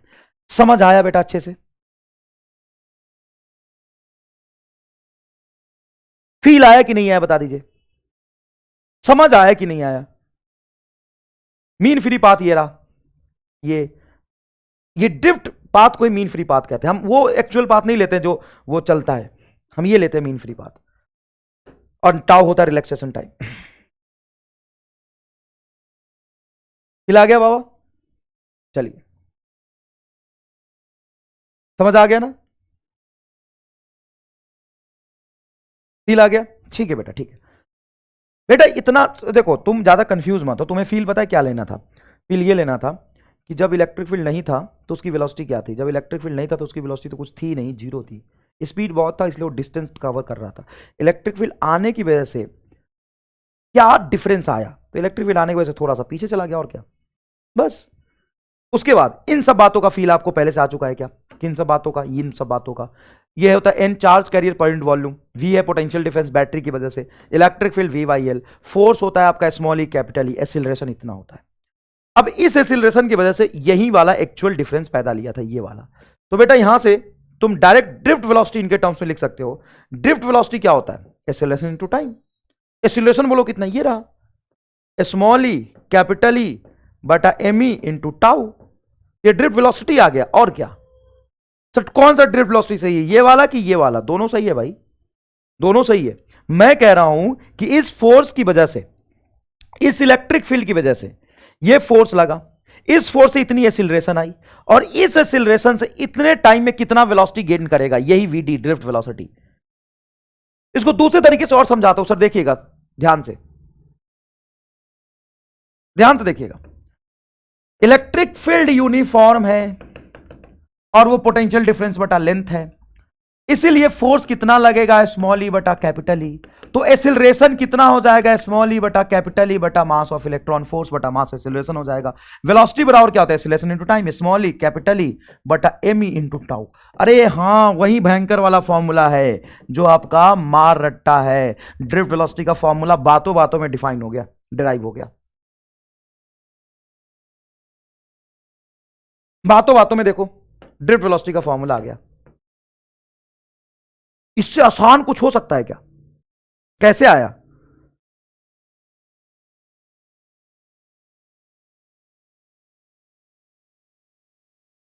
ध्यान से देखिए ना, ध्यान से देखिए ना। इलेक्ट्रिक फील्ड ही आया तो फोर्स लगेगा क्यूई, मतलब स्मॉल ई कैपिटल ई, फोर्स बटा मास, एक्सीलरेशन होता है। और एक्सीलरेशन मतलब आंख बंद करके इसको ड्राइव कर सकते हो, आंख बंद करके, आंख बंद करके देख ले, देख वो, देख सुन, देखो पोटेंशियल डिफरेंस बटा लेंथ इलेक्ट्रिक फील्ड होता है। हाँ सर, ई इलेक्ट्रिक फील्ड आ गया, ई इलेक्ट्रिक फील्ड आ गया तो फोर्स कितना लगेगा sir? Charge of electron small E into capital E, ये फोर्स आ गया।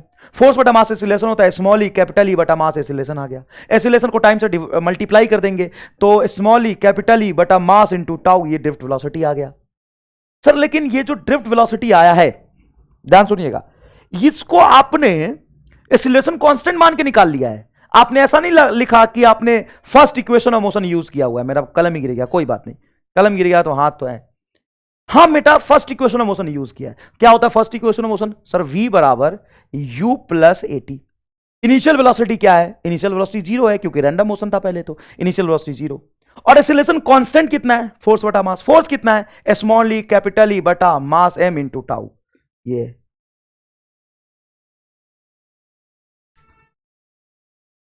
बोल,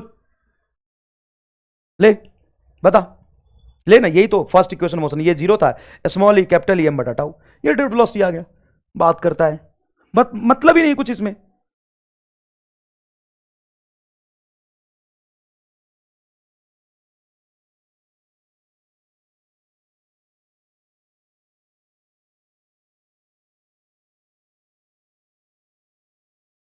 वेलोसिटी वेक्टर होती है तो भाई साहब अब तो रैंडम मोशन नहीं है ना, अब तो डायरेक्शनल मोशन आया ना।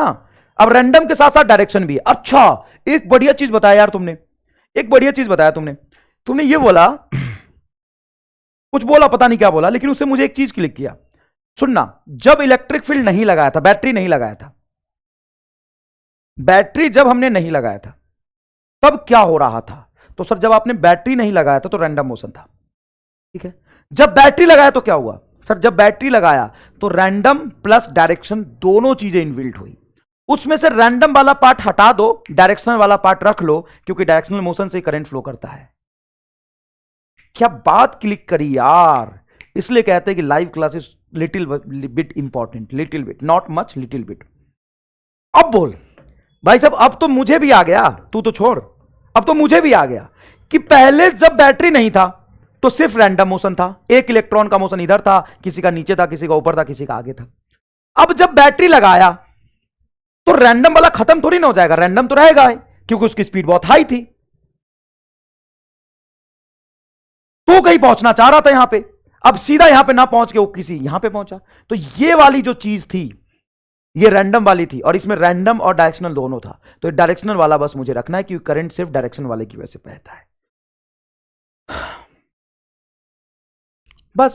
तो रैंडम वाला पार्ट हटा दो, सिर्फ डायरेक्शनल वाला रख लो। हाँ, इसीलिए इसीलिए इसीलिए इसीलिए जो करंट का हम वो बनाते हैं, ड्रिफ्ट वेलोसिटी का यहां पे एक और रिलेशन है, समझिएगा, ओम्स लॉ भी। जब हम करंट दिखाते हैं तो करंट रैंडम की वजह से तो आता नहीं है, इसीलिए हम क्या कहते हैं कि बहुत सारे इलेक्ट्रॉन डायरेक्शनल मोशन में ऐसे जा रहे हैं, इलेक्ट्रॉन सीधा सीधा बनाते हैं ऐसे। भाई साहब ऐसे तो एक्चुअल में जाता ही नहीं है, लेकिन मैंने क्या किया कि सबका रैंडम पार्ट हटा दिया, सिर्फ डायरेक्शनल पार्ट रख दिया, ऐसे दिखाते हैं। भाई साहब लाखों मिलियंस ऑफ इलेक्ट्रॉन ऐसे भाग रहे होते हैं, और इस मिलियंस ऑफ इलेक्ट्रॉन की मोशन की वजह से करंट आगे फ्लो करता है, करंट आगे फ्लो करता है। लो बोलो, अब बताओ, अब बताओ, अब मजा तो आया। ठीक है बेटा, बहुत छोटी बात थी लेकिन ठीक है। सर अगर ये करंट मुझे निकालना हो तो हम कैसे निकालेंगे? अभी तो हमने ड्रिफ्ट वेलोसिटी निकाला। तो सुनो, एक छोटे से क्रॉस सेक्शन एरिया में, मतलब छोड़ी, एक क्रॉस सेक्शन एरिया में छोटे से लेंथ, एकदम डीएक्स लेंथ, डीएक्स लेंथ, एकदम छोटा सा डीएक्स लेंथ से इंस्टेंटेनियस करंट कितना पास किया वो देखो। तो करंट के डेफिनेशन से अगर हम जाएं तो करंट होता है dq बाई dt। अब इस छोटे से dx लेंथ तथा तो एरिया से कितना चार्ज क्रॉस किया है पर सेकेंड, वही तो करंट होता है। करंट क्या होता है? करंट क्या होता है? टोटल फ्लो ऑफ चार्ज पर second through any cross section area. तो हमने क्या बोला कि ए तुम्हारा क्रॉस सेक्शन एरिया है, और एकदम छोटे से लेंथ dx से पर सेकेंड कितना चार्ज फ्लो किया है, वही तो करंट होता है। हां, तो बताओ कितना चार्ज फ्लो किया है। तो हम कैसे बताएं कितना चार्ज फ्लो किया है? कोशिश करो, बताओ ए क्रॉस सेक्शन एरिया और डीएक्स मोटाई में पर सेकेंड कितना चार्ज क्रॉस कर रहा है, चार्ज कितना क्रॉस कर रहा है बताओ। तो उसके लिए तो हमें देखना पड़ेगा कि एक यूनिट वॉल्यूम में कितना चार्ज है।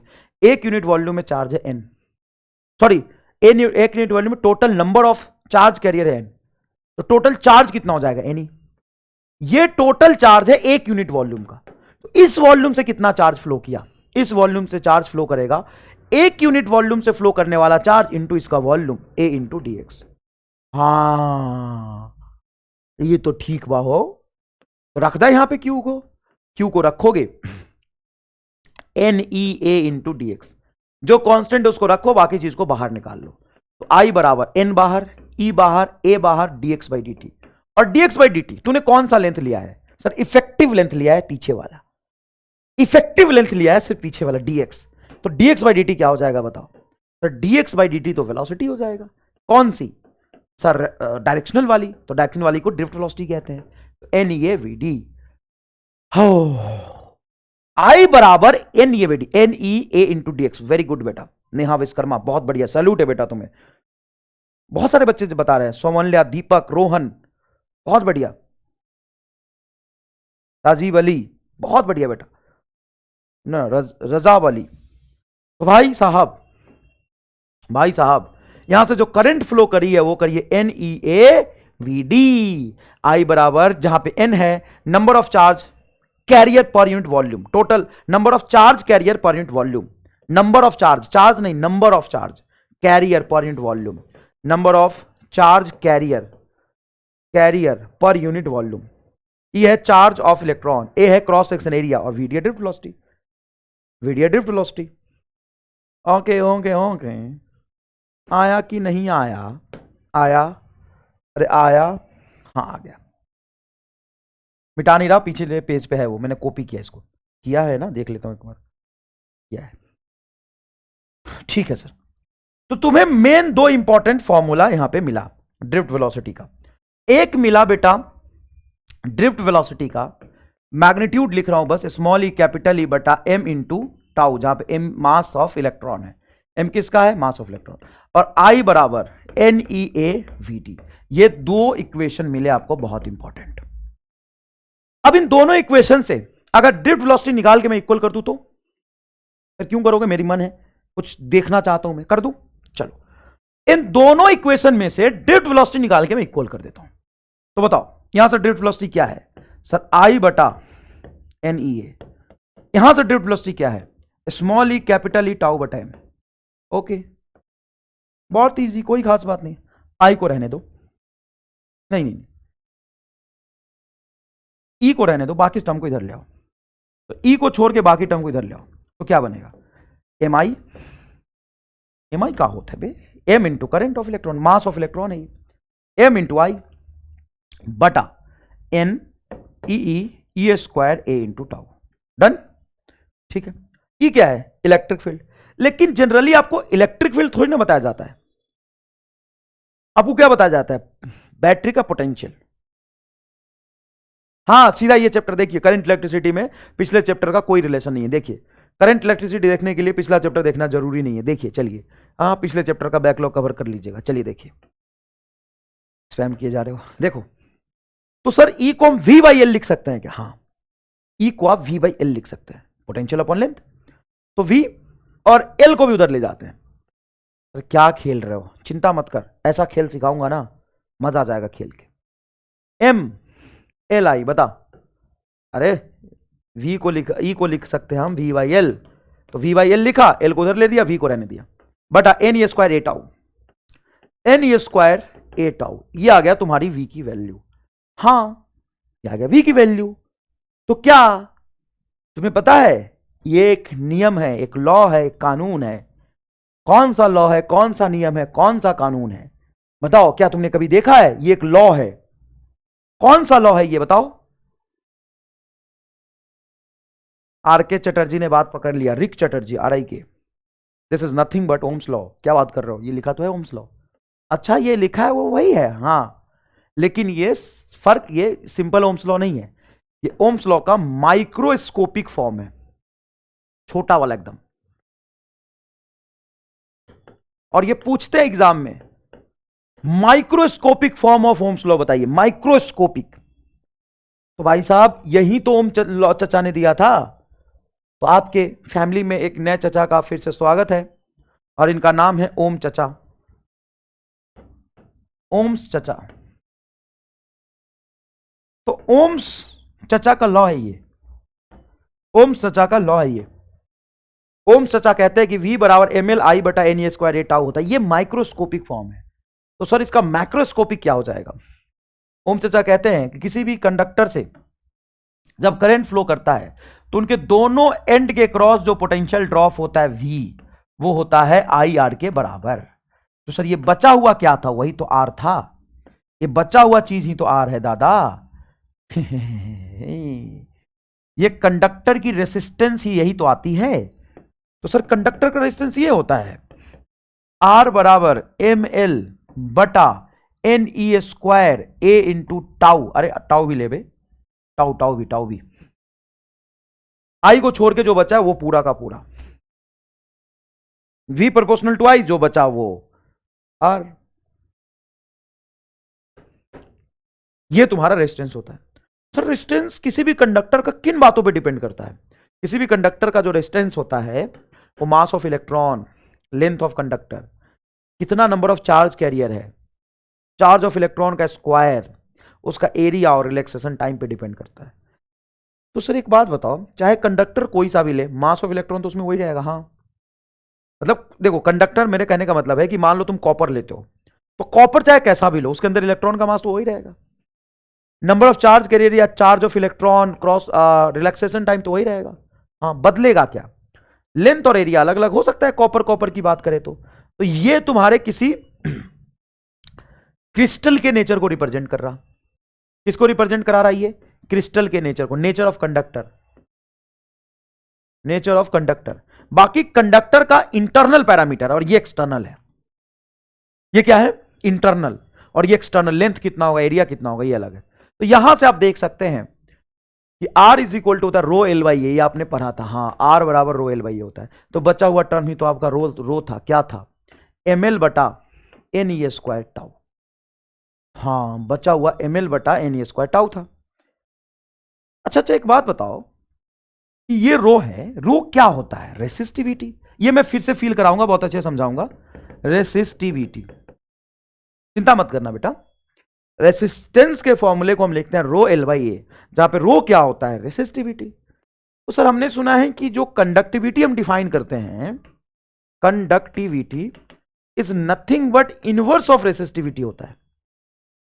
Conductivity is nothing but inverse of resistivity होता है, रेसिस्टिविटी का उल्टा होता है। हाँ कंडक्टिविटी जो होता है वो रेसिस्टिविटी का उल्टा होता है, रेसिस्टिविटी का उल्टा होता है। कंडक्टिविटी जो होता है वो रेसिस्टिविटी का उल्टा होता है, inverse of resistivity. Okay conductivity resistivity का क्या होता है? उल्टा होता है। कंडक्टिविटी को हम सिग्मा से रिप्रेजेंट करते हैं।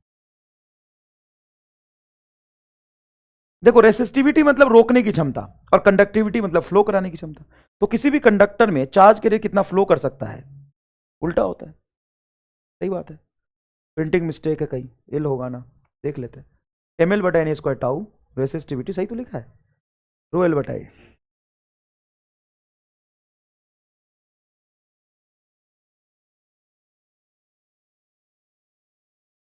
है ना? एट कांस्टेंट टेम्परेचर है ये सब। Very good at constant temperature. ये लॉ ही डिफाइन किया है कांस्टेंट टेम्परेचर पे, ये लॉ ही कांस्टेंट टेम्परेचर पे। बच्चे कह रहे सर इतने फॉर्मूला आपने लिख दिए साहब, इतने फॉर्मूला लिख दिए कि हमारा तो 7 जन्म बीत जाएगा, हम कैसे याद रखेंगे? ये उधर भी था, ये फिर ये फिर ये फिर ये। अभी तो रुक। अच्छा रो मेल नहीं होगा। हाँ जैसे ए हटाया उसमें एल हटा दो। अरे भाई साहब बहुत तेज हो रहे हो। बिल्कुल सही जवाब बेटा आपका, m बटा एन स्क्वायर होगा बस। ठीक है। अब सिग्मा क्या हो जाएगा? तो रो का फॉर्मूला पता है, उसका उल्टा कर दो। तो सिग्मा क्या हो जाएगा? सिग्मा हो जाएगा NE स्क्वायर टाउ बटा m। ये हो जाएगा कंडक्टिविटी। सर मर जाएंगे सर, बच्चे की जान लोगे कि एक ही दिन में इतने फॉर्मूले पढ़ा दिए। इसमें बच्चे पूछ रहे कि इसमें एमआर रट्टा कौन सा है? इसमें एमआर रट्टा कौन सा है? इसमें बेटा एमआर रट्टा नहीं, तुमको हम सिखाएंगे एमआर स्टार। और जहां एमआर स्टार आ जाता है ना वो सबका बाप होता है। उसके बाद ना किसी रट्टा उट्टा की जरूरत नहीं पड़ती। हाँ जहां पे एमआर स्टार नहीं आ पाते वहां पे रट्टा लगाना पड़ता है, ये आप याद रखिए बेटा, है ना? इससे डायरेक्ट फॉर्मूला होगा। ठीक है। अब हम तुमको सिखाएंगे एमआर स्टार क्या कहता है। एमआर स्टार एमआर स्टार क्या कहता है? एमआर स्टार ये कहता है कि तुमने जो भी देखा होते हुए सुना, ठीक है, अगर हम जैसे जैसे बढ़ते हुए आगे आ रहे थे, अगर मैं तुम्हें समझाते हुए पूरा उल्टा ले चलूं,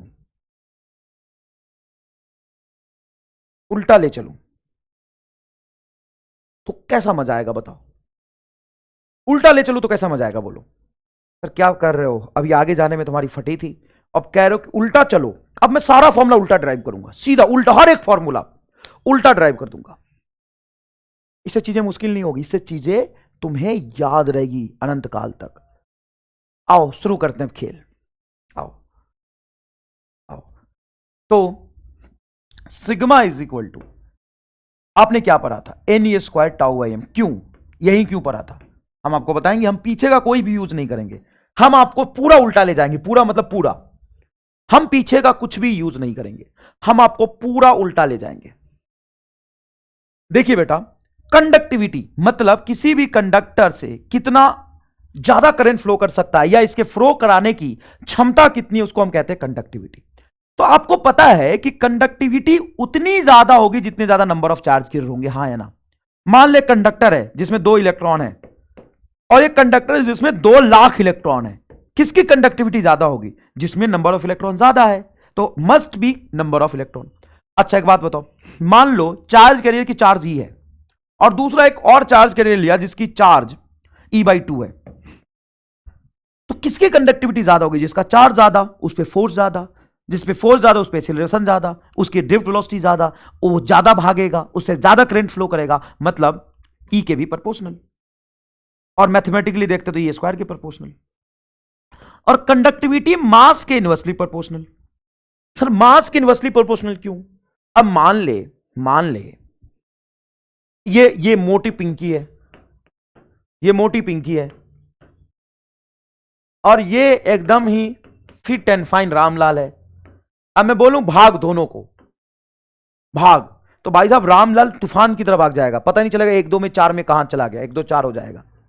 अब इस मोटी पिंकी को बोलो भाग, तो ऐसे भागेगा। अरे भाग ना तेज, तो भाई साहब जिसका मास ज्यादा होता है उसके भागने की क्षमता कम होती है, उसकी कंडक्टिविटी कम होती है। हाँ, तो कंडक्टिविटी इनवर्सली प्रोपोर्शनल टू क्या हो जाएगा? मास हो जाएगा। क्या मैंने कंडक्टिविटी अलग से तुमको फील कराई? पूरी कंडक्टिविटी फील कराई कि नहीं कराई बताइए? हाँ सर, कंडक्टिविटी तो आपने फील करा दी sir. N E square tau by M, N E square tau by M, समझ में आया कि नहीं? N E square tau by M. तो साहब जो रेसिस्टिविटी होता है, रोकने की क्षमता, वो चलाने की क्षमता का उल्टा होगा। तो रो बराबर हो जाएगा 1/σ। ओके सर, तो रो की फॉर्मूला क्या बनेगा? तो रो बन जाएगा आपका m बटा N E square tau by, sorry m बटा एन ई स्क्वायर टाउ, m बटा एन ई स्क्वायर टाउ, वह बेटा N E square tau by m। ये क्या है? N E square tau by m। इसका उल्टा कर दोगे तो रो बन जाएगा। और आप तुम जानते हो कि रेसिस्टेंस बराबर होता है रो एल बाई ए, तो 10वीं क्लास में पढ़ता आ रहा है। हाँ, ये तो हम अच्छे से जानते हैं, एकदम अच्छे से रग रग से वाकिफ है। तो कोई बात नहीं, रेसिस्टेंस के फॉर्मूले में एक काम कर, रो से मल्टीप्लाई करते, मतलब रो के फॉर्मूले में एल और ए से मल्टीप्लाई करते, तो रो हो जाएगा एम एल बटा N E square tau into A. अच्छा, और ओम्स लॉ तू जानता है, वी बराबर आई आर। हाँ सर, हम जानते हैं वी बराबर आई आर होता है, तो बस आर में आई से और मल्टीप्लाई कर दे, काम खत्म ही कर। तो भाई साहब ये बन जाएगा वी बराबर, आर तो निकाला उसमें आई से मल्टीप्लाई कर दे, तो ये हो जाएगा एम एल आई बटा एन ई स्क्वायर टाउ ए। ये था तुम्हारा माइक्रोस्कोपिक फॉर्म, उल्टा यहां तक पहुंच गए। अब ये किस चीज से आया था? सर ये 2 फॉर्मूले से आया था। कौन से 2 फॉर्मूले से? उसको डायरेक्ट याद रख ले, ये तो हमने प्रूफ कराई है। N E A V D, और वी डी बराबर small E capital E M बटा बोल बोल।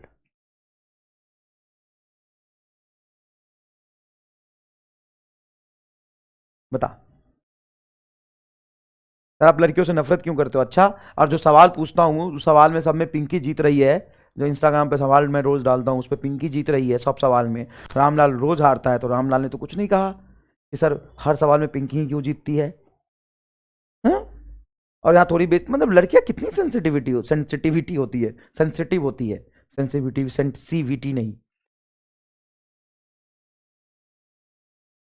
हाँ, कितनी सेंसिटिव होती हो यार।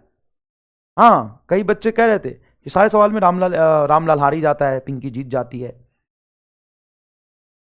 ना। एक जोरदार इमोजी बना के डालते हैं सवाल उसमें, तो उसमें तो रामलाल ने बुरा नहीं माना, और तुमको मोटी बना दिया तो तुम बुरा मान जाते हो। हक।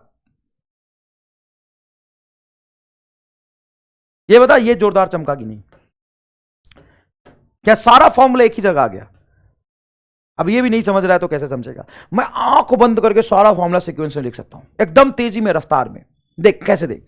सबसे पहले कहानी कहां से शुरू हुई थी? अच्छा, सिग्मा से चल दो, सिग्मा से शुरू कर दो। तो सिग्मा शुरू कर दो। सिग्मा सिग्मा क्या लिखा था? Conductivity is equal to N E square tau by M.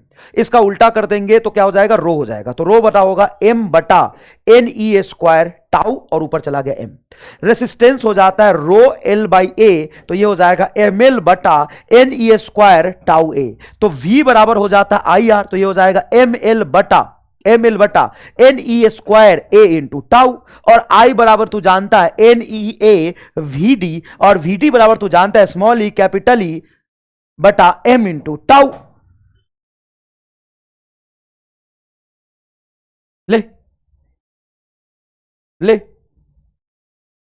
बता, सब सही लिखा है। N square tau by M, rho होता है एम बटा N square tau, R is equal to rho L बटा ए, तो आर बराबर होगा एम एल बटा एन स्क्वायर टाउ ए, तो वी बराबर एम एल बटा N square tau A, I बराबर N V D, N V D बराबर small E capital M into tau.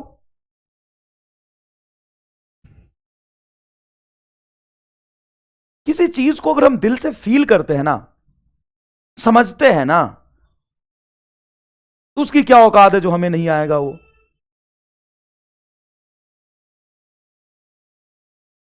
बता।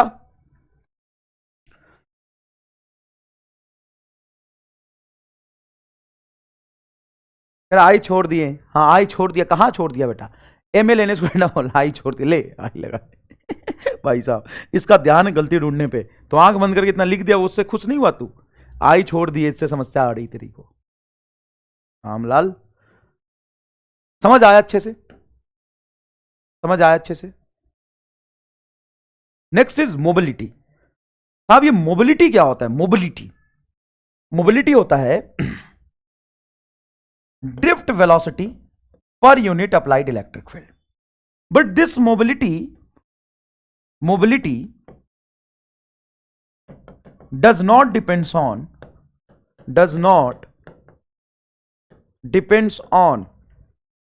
drift velocity and electric field. ये drift velocity and electric field पे depend नहीं करता।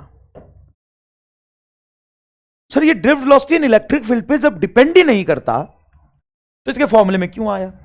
खास बात है, इंपॉर्टेंट है। देखिए, मोबिलिटी तो होता है drift velocity per unit applied electric field, लेकिन ड्रिफ्ट वेलोसिटी की वैल्यू क्या होती है? ड्रिफ्ट वेलोसिटी की वैल्यू होती है बेटा, ध्यान से देखिए, ड्रिफ्ट वेलोसिटी होती है small E capital E M into tau. ये ड्रिफ्ट वेलोसिटी हो गया। तो ड्रिफ्ट वेलोसिटी की वैल्यू यहां रख दी और बटा ई से डिवाइड कर दो, तो सर ई से तो कट जाएगा। हाँ, तो मोबिलिटी हो जाएगा स्मॉल ई टाउ बटा एम। Mobility is nothing but small E tau by M. Mobility is nothing but small E tau by M.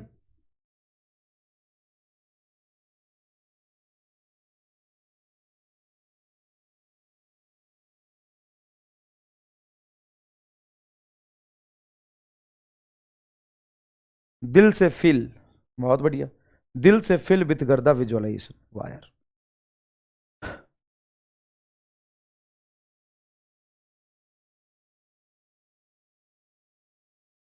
समझ में आया? चलो, तो सर मोबिलिटी किस चीज पे डिपेंड करती है? मोबिलिटी डिपेंड करती है magnitude of charge, relaxation time बटा मास पे। मोबिलिटी मतलब होता है भागने की क्षमता। बताओ पिंकी की मोबिलिटी ज्यादा है कि रामलाल की मोबिलिटी ज्यादा है? मोबिलिटी किसकी ज्यादा है बताओ। अगर तुम्हें ये स्टेटमेंट लिखा हो तो क्या लिखोगे? सर रामलाल की मोबिलिटी ज्यादा होती है पिंकी के कंपेयर में, पिंकिया की मोबिलिटी कम है, रामललवा की मोबिलिटी ज्यादा है सर, क्योंकि इसका मास कम है, इसकी मास बहुत ज्यादा है। ये मोटी पिंकी है, ये पतला रामलाल है। तो बहुत ईजी है। जिस तरीके से अगर मैं इलेक्ट्रॉन और प्रोटॉन की बात करूं तो इलेक्ट्रॉन की मोबिलिटी ज्यादा होती है सर प्रोटॉन के कंपेयर में, और प्रोटॉन का ज्यादा होता है ड्यूट्रॉन के कंपेयर में, और ड्यूट्रॉन का और अल्फा पार्टिकल का सेम होता है। मैंने ये बता दिया। अब तेरे अंदर अगर इच्छा शक्ति है तो इसको प्रूफ कर, निकाल, देख देख, समझ, फील कर। बहुत अच्छी बात बताई। मतलब mobility is proportional to charge, specific charge. Mobility is proportional to specific charge. Specific charge. Mobility is proportional to a specific charge. Mobility is specific charge. Mass upon charge upon mass को कहते हैं specific charge. किसको कहते हैं specific charge?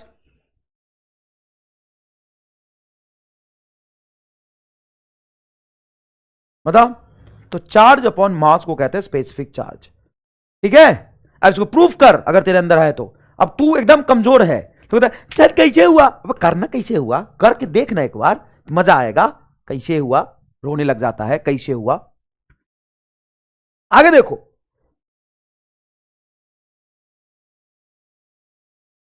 आगे देखो, ये देखो। मान लो किसी क्रॉस सेक्शन एरिया, जिसको मैंने जैसे पेंसिल नहीं होता, पेंसिल को टेढ़ा काट लिया, प्लेन के परपेंडिकुलर होता है एरिया। ये तो तुम सीख गए हो, फ्लक्स फ्लक्स निकाला है तुमने। तो इधर एरिया है, ठीक है सर, इधर एरिया है और इधर करंट फ्लो कर रहा है ना, ऐसे करंट फ्लो कर रहा है। एरिया और करंट के बीच में एंगल है थीटा डी। तो हम यहां से करंट डेंसिटी डिफाइन करते हैं, करंट अपॉन एरिया। डेंसिटी है तो सर ये एम्पियर मीटर स्क्वायर इसका यूनिट होगा। हाँ बिल्कुल सही पकड़े हो। करंट डेंसिटी होता है करंट अपॉन एरिया।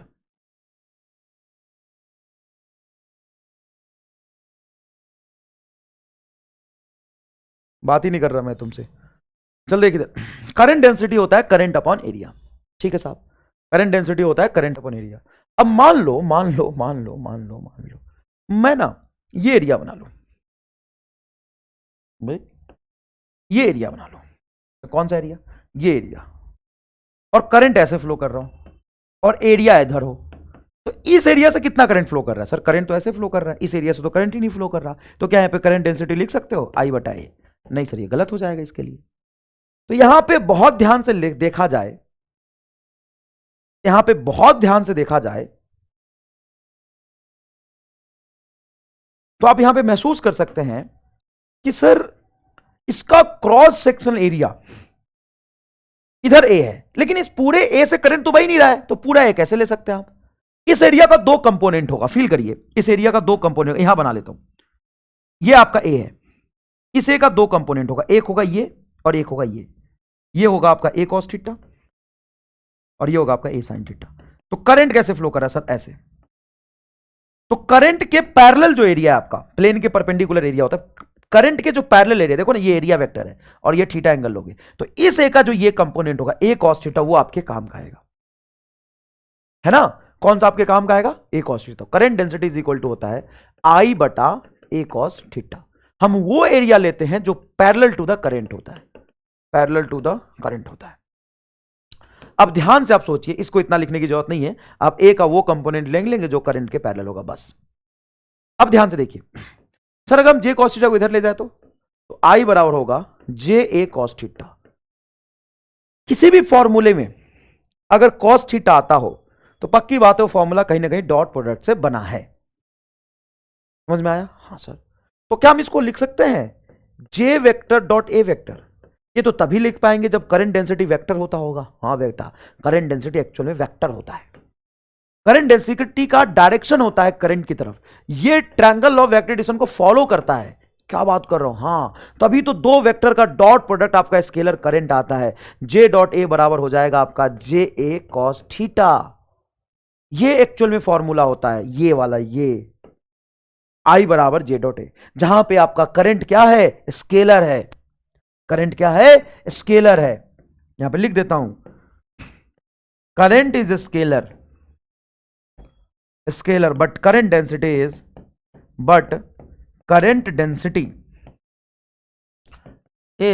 वेक्टर। आई दादा री दादा, करंट डेंसिटी वेक्टर होता है। हाँ, करंट डेंसिटी आपका क्या होता है? वेक्टर होता है, लेकिन करंट आपका क्या होता है? स्केलर होता है।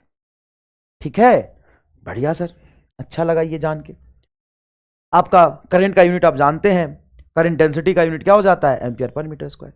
अब यहां से कुछ कंसेप्ट निकल के आते हैं कि जे बराबर आप जानते हो आई बटा ए, नॉर्मल कंडीशन में अगर थीटा 0 डिग्री हो तो ये होगा आई बराबर हम लिख सकते हैं N E A V D. हाँ, और नीचे ए, तो सर ए से तो कैंसिल हो जाएगा, देखिए ना। हाँ, तो आई को जे करंट डेंसिटी का जो फॉर्मूला बनता है वो ऐसा बनता है एन ई वी डी। तो current density and drift velocity में ये रिलेशन होता है, करंट डेंसिटी और ड्रिफ्ट वेलोसिटी में ये रिलेशन होता है। कौन सा रिलेशन होता है? कौन सा रिलेशन होता है? जे बराबर, जे वेक्टर बराबर एन ई वी डी, और करंट डेंसिटी ड्रिफ्ट वेलोसिटी के पैरेलल होता है, क्योंकि एन और ये आपका स्केलर है। तो हम ये भी कह सकते हैं कि करंट डेंसिटी इज पैरेलल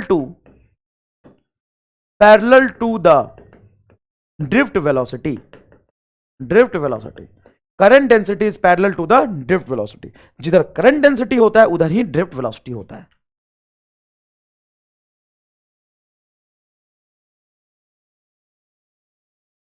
समझ में आया कि नहीं है? जे वेक्टर बराबर होता है एन ई वी डी, जे वेक्टर बराबर होती है। आस्था शर्मा कह रही सर की करे ड्रिफ्ट वेलोसिटी कम है, मोबिलिटी कम है।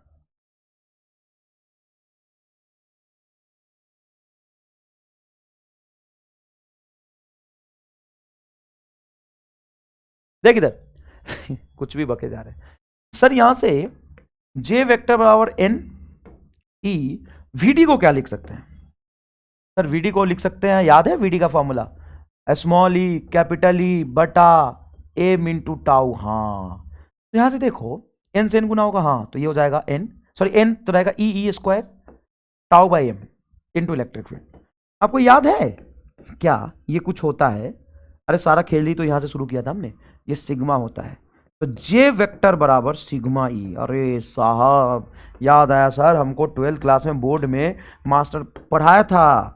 क्या पढ़ाया था? जे बराबर सिग्मा ई पढ़ाया था भाई साहब, और कुछ बोला भी था इसके बारे में। हाँ, इलेक्ट्रिक फील्ड की डायरेक्शन में करंट डेंसिटी होता है, ये भी बोला था। आस्था सर पे आस्था रखो। नहीं सर पे आस्था रखने की जरूरत नहीं, आस्था बेटा तुम भगवान पे आस्था रखो, बहुत जरूरी है तुम्हारे लिए। हाँ, अरे वाह यार, पकड़ा बात को। मास्टर ने क्या बताया था, याद करके बताओ, मास्टर ने कुछ बताया था इसके बारे में?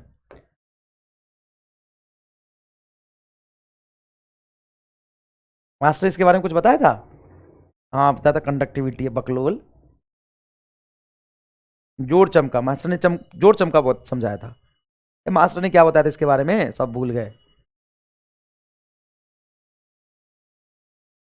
Second form of Ohm's law नहीं, vector form of Ohm's law, vector form of Ohm's law. Sir ये ओम्स चचा भी बहुत समझदार निकले। ये ओम्स चचा ने अपने लॉ का माइक्रोस्कोपिक अलग दिया, मैक्रोस्कोपिक अलग दिया, वेक्टर फॉर्म अलग दिया। हाँ, बहुत समझदार थे, बहुत तेज थे ओम्स चचा। समझ लो कहां कहां घुसे, कैसे कैसे घुस घुस के निकाले लॉ। क्या समझाया? ये vector form of Ohm's law है, तो इसको याद भी रखना पड़ेगा। हाँ चोमू, याद भी रखना पड़ेगा। अच्छा एक बात बताओ, इधर तुमने जो निकाला था कुछ म्यू बराबर वी डी बटा ई निकाला था। अच्छा अच्छा अच्छा अच्छा, अच्छा वी डी को हम क्या लिखे थे? एन स्मॉल ई टाउ बटा एम एन। वी डी को लिखा था स्मॉल ई कैपिटल ई टाउ बटा एम इंटू ई, तो म्यू बराबर आ गया था ई टाउ बाई एम। चल ठीक, ऐसे सिग्मा बराबर क्या लिखा था? N E square tau by M, हाँ ये लिखा था। अच्छा, इस सिग्मा में अगर मैं एन ई और एम को अलग लिख लूं, अच्छा अच्छा, अगर मैं n e tau e by m इसको मैं अलग लिख लूं, अगर मतलब कुछ नहीं किया मैंने, सिग्मा का फॉर्मूला होता है N E square tau by m. इसमें से ई स्क्वायर को इंटू ई लिखा, और ई टाउ एम होता है तेरा मोबिलिटी, हाँ ये मोबिलिटी होता है। तो सिग्मा बराबर एन ई म्यू भी फॉर्मूला होता है, कंडक्टिविटी बेटा और एन ई म्यू। तो इससे क्या मिल जाएगा हमें, इससे हमें क्या मिल जाएगा भाई साहब, मिलने वाला तो कुछ नहीं है, बस यही है कि अगर एग्जामिनर में सवाल मोबिलिटी दे के और कंडक्टिविटी पूछ ले, है ना, बिना इलेक्ट्रिक फील्ड का मोबिलिटी दे के कंडक्टिविटी पूछ ले और तुम्हें कोई इलेक्ट्रिक फील्ड वगैरह ना बताए, तो रिलेशन कैसे निकालोगे वो बताया था। ये कंडक्टिविटी और मोबिलिटी में रिलेशन है, सिग्मा बराबर एनी म्यू, सिग्मा बराबर एनी म्यू। थक गए सर, थक गए साहब, आज तो भाई साहब पानी पानी कर दिया फॉर्मूला फॉर्मूला पढ़ा के, इतने फॉर्मूले सिग्मा बराबर एनी म्यू और क्या, ये नया ही फॉर्मूला है, यूनिक फॉर्मूला है, अलग फॉर्मूला है, कुछ नयापन है इसमें। क्या नयापन है, सिग्मा बराबर एनी म्यू होता है, सिग्मा बराबर एनी म्यू होता है, कंडक्टिविटी बराबर एनी म्यू होता है।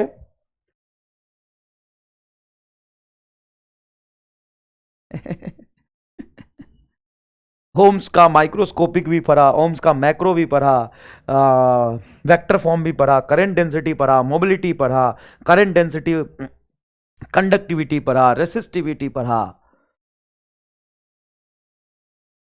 इतना सारा फॉर्मूला। लेकिन लेकिन लेकिन कंफ्यूज मत होइए, ये सारा फॉर्मूला ना जनरली नॉर्मली करंट इलेक्ट्रिसिटी को 2 लेक्चर में भी कवर होता है, 2 लेक्चर में कवर होता है। मैंने एक ही लेक्चर में कवर किया और मैंने कोई जल्दीबाजी नहीं की, और ध्यान से और धीरे धीरे सारी चीज को मैंने पढ़ा है, ध्यान से और सब चीज को मैंने बहुत धीरे धीरे पढ़ा है, और उम्मीद करता हूं कि सारे फॉर्मूले सीक्वेंस में मैंने आपको समझाया है। अब चलिए सवाल करते हैं। ये बैटरी है जिसका ईएमएफ है V। The value of drift speed at a cross section 1 and 2 are V1 and V2 respectively in the conductor as shown in the figure. Which of the following is correct? Drift speed. तो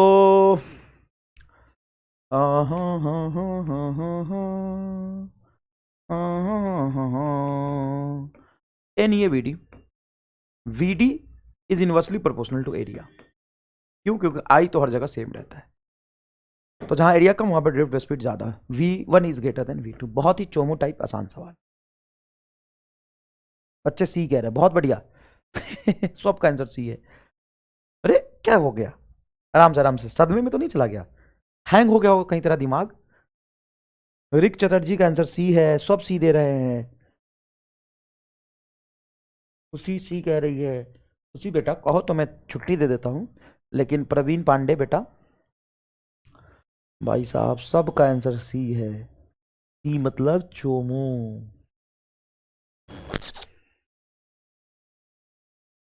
ये कैसे आया यार, speed बराबर होगा, तूने अभी पढ़ा इक्वेशन ऑफ कंटिन्यूटी भी लगाएगा तो एरिया इनटू स्पीड का प्रोडक्ट तो कांस्टेंट ही होता है बेचमन। करंट सेम होगा ना, स्पीड सेम कैसे होगा?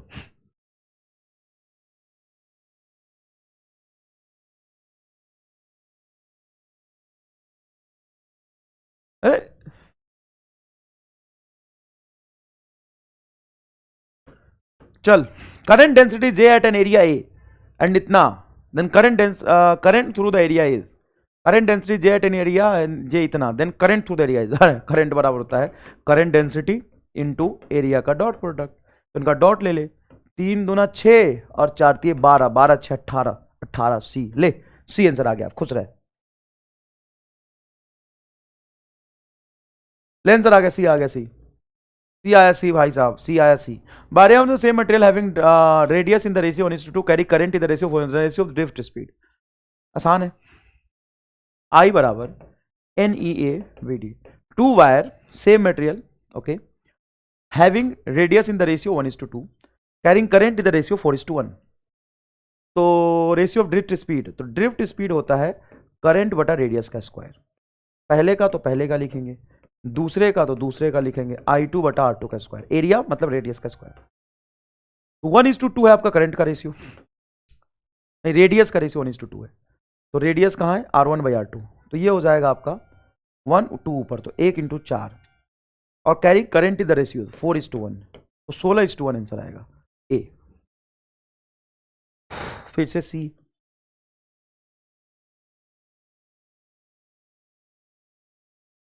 भाई साहब मुझे लगता है रेस्ट की जरूरत है, मुझे भी और तुम्हें भी।